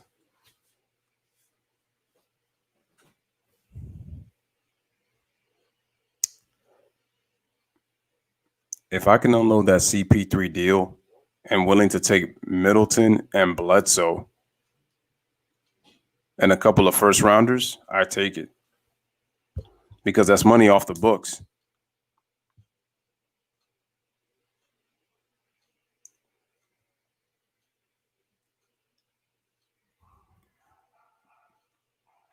Oh, yeah, we said D Brown over Eric Bledsoe. That's a fact. Spud Webb over Eric Bledsoe. Yeah, why is Eric Bledsoe still in the league? 86-67. I'm sorry, man, but the way he plays, no consistency at all. All right, Jokic sets the screen for Gary Harris. Gary Harris puts it up. Harold came late to contest, and it's because Paul George has got 4 fouls, so did not want to get a 5th, and it's 86-69. They make all this money, but don't work on their fundamentals, man. It's sad. Beverly and George have 4 each. Beverly gives the ball to Kawhi Leonard. Kawhi Leonard dribbles, puts the ball between his legs, shoots a jump shot, but he misses. Ball's inbounded to Gary Harris. And then he saves it to Jokic, then gives the ball back to Harris. Harris gives it to Jokic. Jokic gives it back to Harris. Harris dribbles, loses the ball. Another Denver turnover. Ball's given to Paul George. Dribbles behind the back. Oh, wow, and just loses it. Paul George. Come on, dude. That's a lack of concentration, bro. Brandon Knight. Oh, yeah, he was better than Bledsoe. Oh, yeah. I'm tired of these. Oh, Karan, CP3 stock is high and Thunder looking to rebuild. Cash in on CP3 or get him off the books is the play. Yeah, yo. The way he performed these playoffs, you want to take advantage of him now. All right, so here's Jokic. Gives the ball to Gary Harris. Puts the ball on the dime. Stop. Can't find anybody. Another turnover. Kawhi Leonard picking the defense. And we got a foul. Kawhi Leonard. Beautiful scoop layup by Kawhi Leonard. Eluding it. 88-69. And good deflection by JaMychal Green on the heads-up play. Michael Porter Jr. had an easy layup. The Clippers are clamping them right now.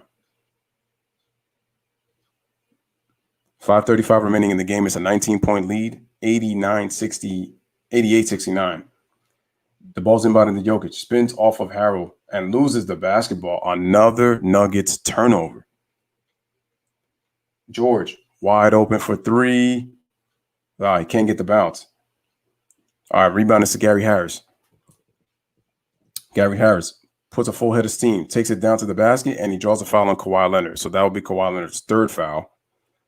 And Gary will go to the line to shoot 2.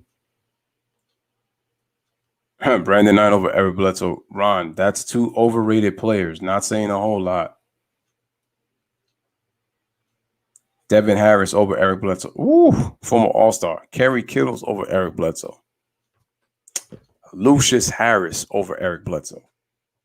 Speedy Claxton over Eric Bledsoe. Jock Vaughn over Eric Bledsoe.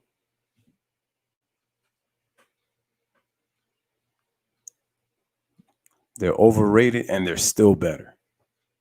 Facts. Alfred Payton.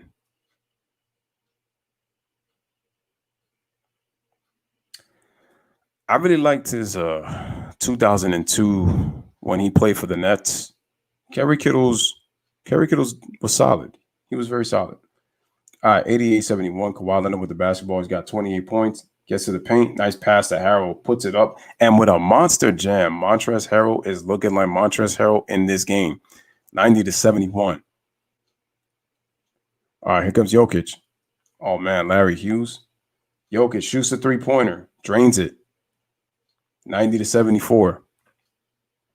Jokic with 24 points. Kawhi Leonard with 28. All right, here comes Lou Will. Stops his dribble, gives the ball to Kawhi Leonard. Wow, he got fouled by Murray. They didn't call it. Kawhi Leonard crosses over, gets to his spot, shoots a jumper, knocks it down. 30 points for Kawhi Leonard. 92-74 is the score. Jamal Murray with the basketball. Comes off the left side. And Paul George is hounding him. And we got another foul. And looks like the foul is going to be on Kawhi Leonard. That's his fourth foul. Yo, this is the most I've seen Kawhi Leonard talk, bro. Ricky Davis. Ooh, chill. Ron, not taking either one. Some of these I would take over Bledsoe. Damn, Ricky Davis. Baron Davis.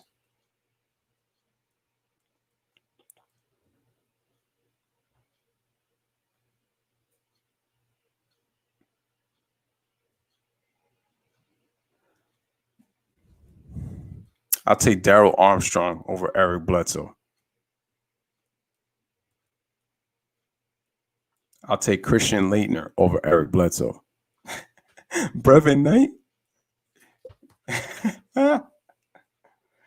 I'll take Jason Williams, white chocolate, over Eric Bledsoe. All right, 2 free throws made, 92-76. Murray makes them both. 16-point lead for the Clippers. Here comes Lou Will, gives the ball right back to Kawhi Leonard. Kawhi Leonard puts the ball between his legs. He's got Jeremy Grant switched on him. Oh, wow, Kawhi showing the handle, but he loses the ball, recovers it, but he goes out of bounds. So the Clippers turn it over. Yeah, that was a mistake on Kawhi's part. So he's going to have to be careful with that. He's got 6 games this postseason with 30 points or more. 9 rebounds, 8 assists. Jokic shoots a jumper, knocks it down. 92-78 is the score.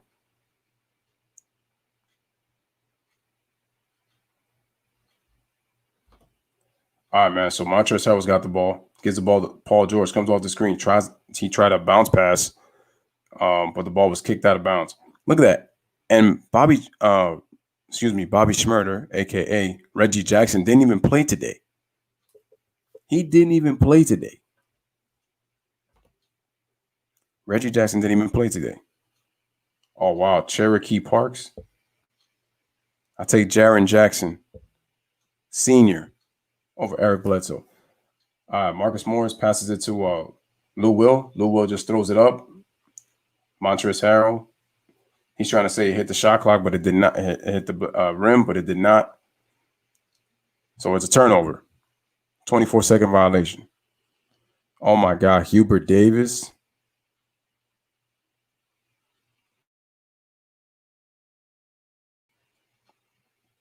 Jamal Murray with another one. Crosses over. Takes it to the rack, scores. But is it too little, too late? 92-80. And good timeout by Doc Rivers.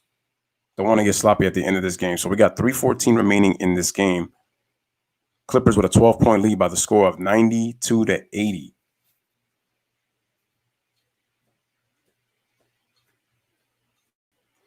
Like I said, man, if you're the Clippers, you want to go for blood. Then that stinks. The fact that the Celtics lost a game and when Marcus Smart had a triple-double. 23 points, 11 rebounds, and 10 assists. Not enough. And again, give the Raptors a lot of credit.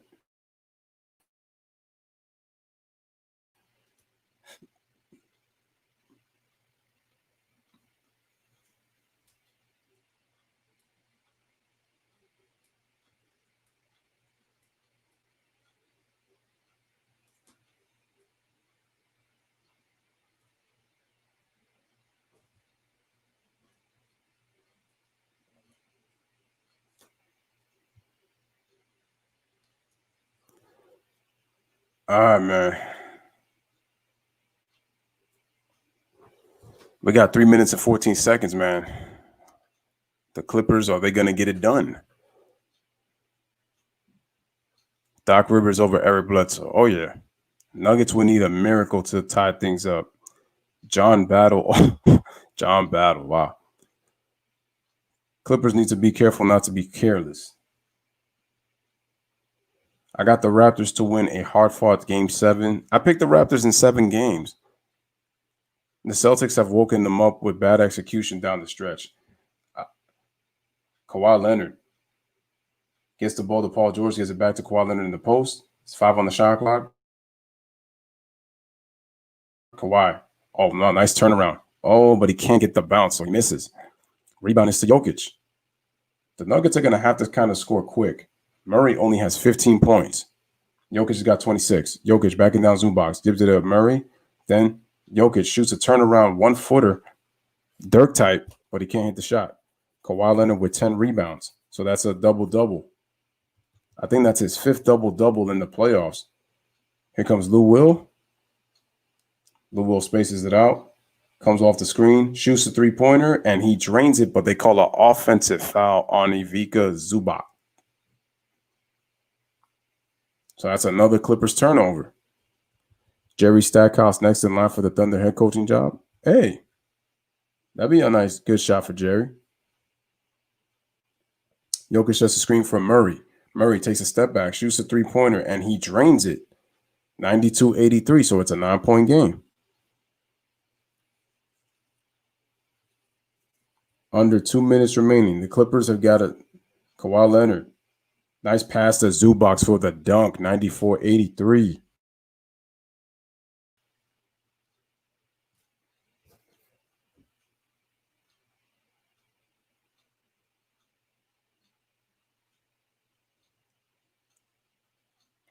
All right, the ball's inbounded to Jokic. Jokic, oh, wow, throws it away with the pass.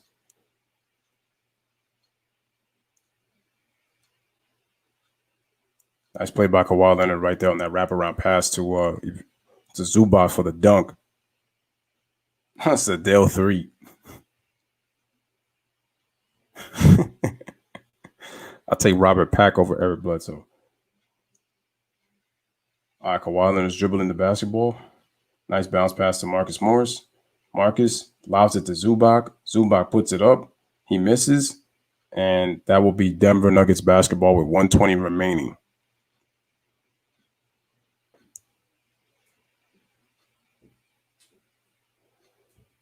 Got a minute 20 left.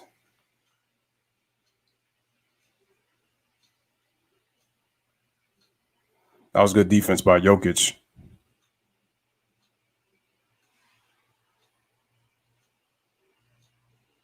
All right, Jeremy Grant is in. So it looks like they're going to take a look at the replay.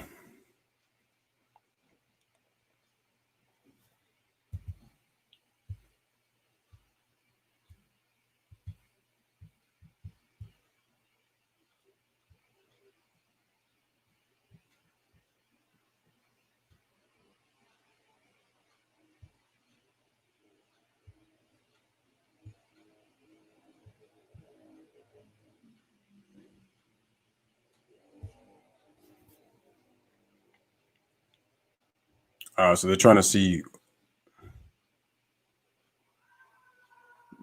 what the play is going to end up being. If it's going to be Clippers ball or is it going to be Nuggets ball on this possession. Zubac had told them to look over it, to try to look it up to see if there was a mistake that happened.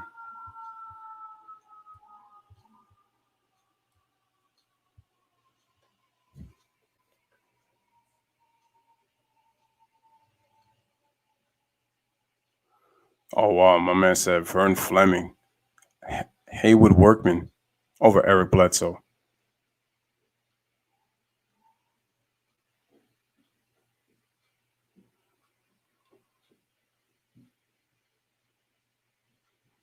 So what G Money was saying is it looks like they're going to overturn the call and the Clippers will get the basketball. Cadillac Anderson over Eric Bledsoe.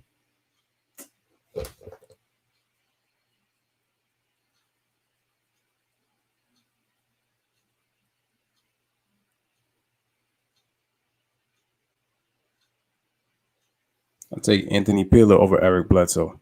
Oliver Miller over Eric Bledsoe. I need to make a video, guys. Who you put over Eric Bledsoe?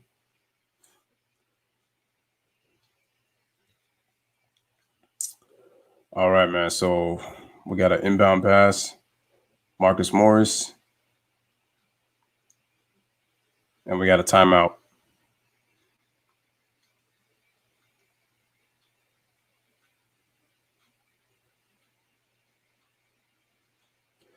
All right, man. So we got a timeout. We got 121 remaining in the game.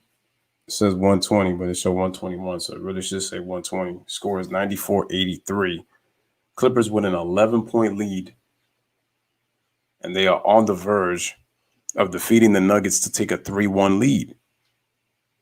Oh, yeah, you heard it. Haywood Workman. Yeah, your boy Haywood Workman is a referee in this NBA anyway. Oh, wait. I'll take Leon Wood over Eric Bledsoe. G Money says the Clips need to close out the series out on Friday and get rest.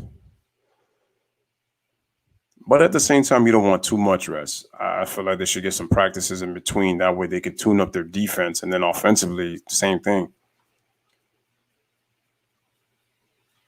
My man said Randy Brown. My man said Randy Brown.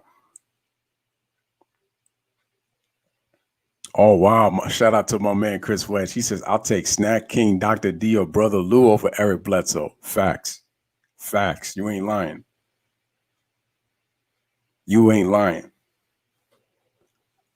Shout out to the GOAT, Chris Wedge, on the comment. That's right. Facts. We taking a lot of people over Eric Bledsoe right now. We taking Scott Burrell over Eric Bledsoe. Ooh. I'll take Jud Bushler. All right, Zubac gets into the paint and he draws the foul with 1:10 remaining. I'll take Jud Bushler over Eric Bledsoe. I'll take Bill Wennington over Eric Bledsoe.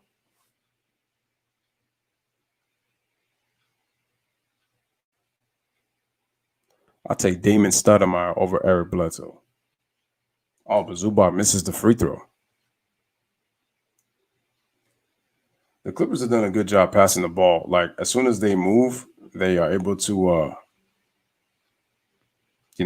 some nice bounce passes, good cuts by Zubac. Zubac makes the second of two free throws. 12-point lead, 95-83.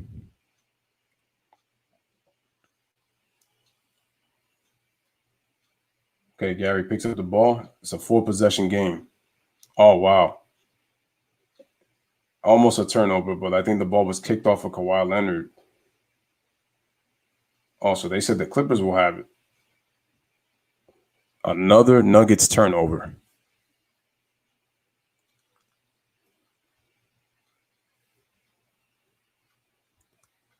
Luke Longley over Eric Bledsoe. Chris Morris over Eric Bledsoe. Howard Isley over Eric Bledsoe. Shandon Anderson over Eric Bledsoe. Adam Keefe over Eric Bledsoe.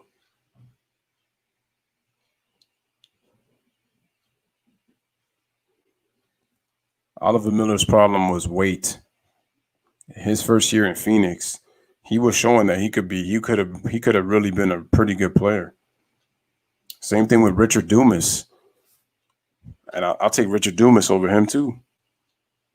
Yeah, Oliver Snack Miller. Yeah, he always had issues with weight.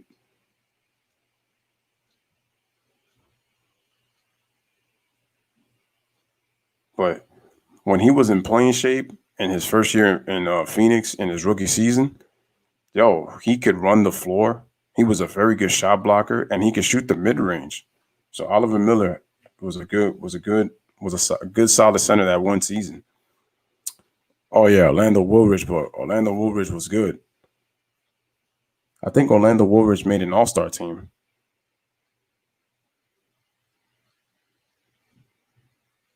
Kawhi Leonard, 30 points, 10 rebounds, 9 assists, 4 steals, 2 blocks. Filled up the stat sheet tonight. The Nuggets gonna lose in less games in the second round this year compared to the 7-game thriller versus the Blazers last year. Clips earned this series, but the Nuggets underachieved. They may need to fire Mike Malone. My man said Donald Royal over Eric Bledsoe. Anthony Bowie over Eric Bledsoe. All right, Jamal Murray kicks it out to an open Jeremy Grant, but he misses the three-pointer, and we got another foul with 54.1 seconds remaining. The Lakers will close the Rockets in 5 or 6, and we will have the Battle of LA.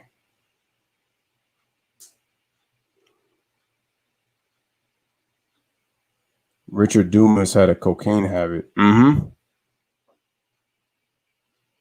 That's what killed his promising NBA career. Because, man, that dude was talented.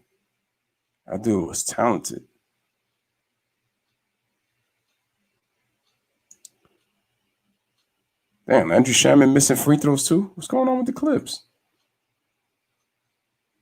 Unfortunate the Nuggets struggled to shoot, man, and you guys play some really good defense, but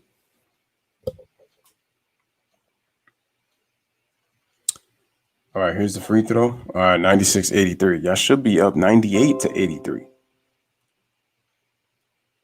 All right, 54.1 seconds remaining. It's a 13-point lead. It looks like it's Murder, She Wrote for the Denver McNuggets. Okay, that's the new name for the Nuggets.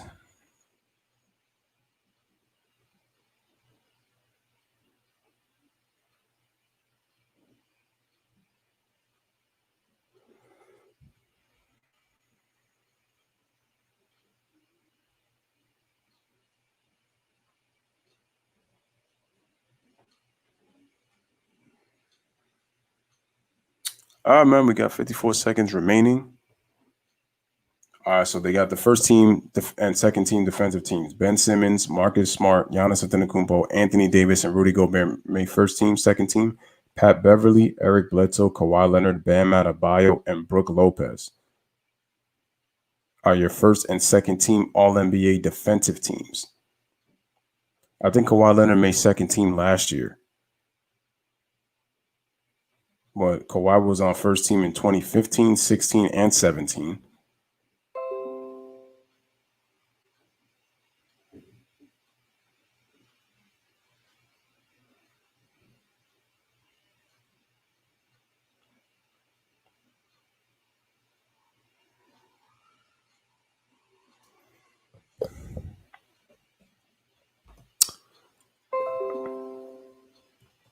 He said, Tony Dumas, the Nuggets got choked out by the Clippers defense.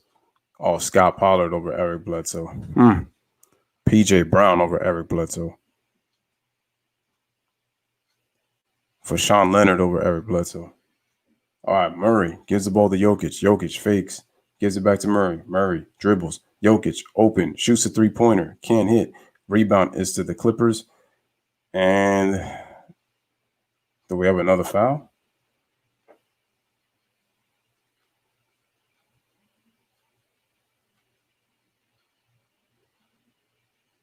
So we got 40.6 seconds remaining. This game is pretty much in the books.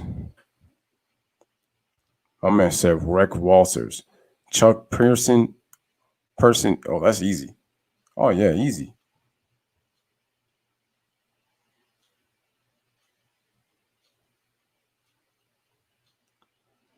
Oh, Greg Anthony. Whew.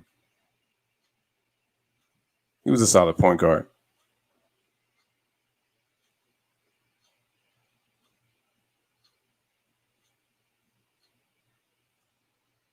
Bonzi Wells over Eric Bledsoe.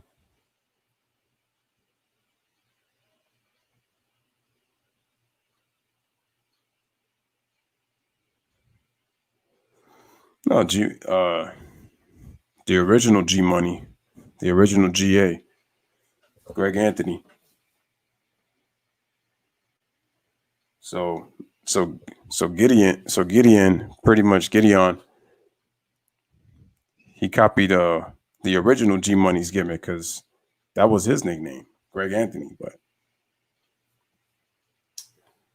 All right, guys, man. So the Clippers win this one. They pretty much are going to win this one. This one is pretty much a wrap. It is done. We got 40.6 seconds remaining.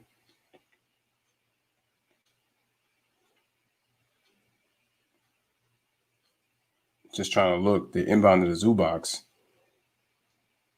They just need to play. That's it. There's no need to foul. No need to foul.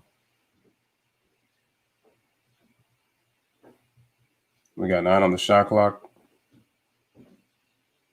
I would just give it up. Good job by Reggie Jackson right there, just holding the ball. Turns it over with 18.2 seconds remaining. Well, they put 18.8 on the clock. Herb Williams over Bledsoe. Charles Smith over Eric Bledsoe.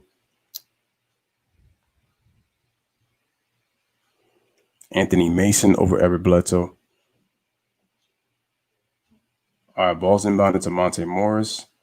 Morris trying to put the handle. He goes to the cup. He scores easy, 96-85, and that's it. The Los Angeles Clippers will take a 3-1 lead. They win 96-85, 11-point game, 11-point win for the Clippers. Kawhi Leonard showed up and showed out, 30 big ones. Lou Williams played well himself with 20 points. Montrezl Harrell played well. Zubac also his defense on Nikola Jokic, even though Jokic ended with 28 points. But I thought key stretches, he defended him very well.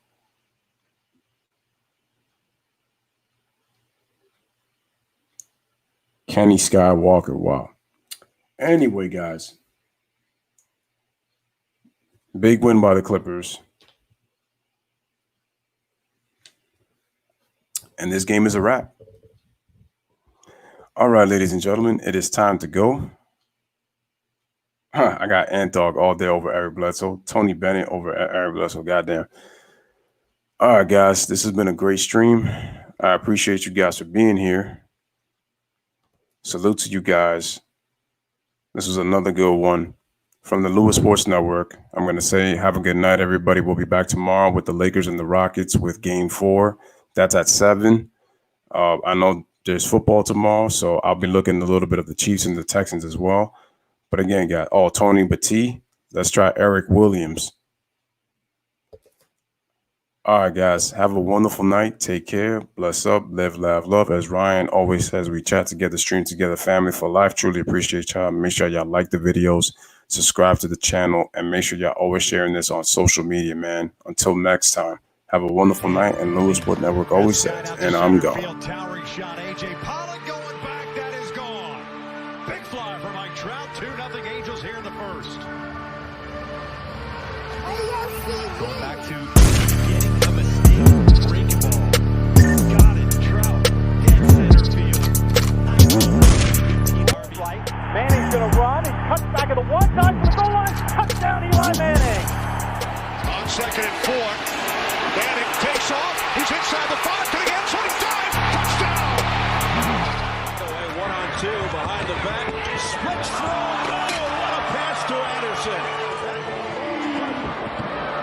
Hardaway, oh, beautiful dish. Grant with the jam. The elevation now. Michael's had 2 shots blocked tonight. Penny Hardaway goes up, makes the move. He sees Horace.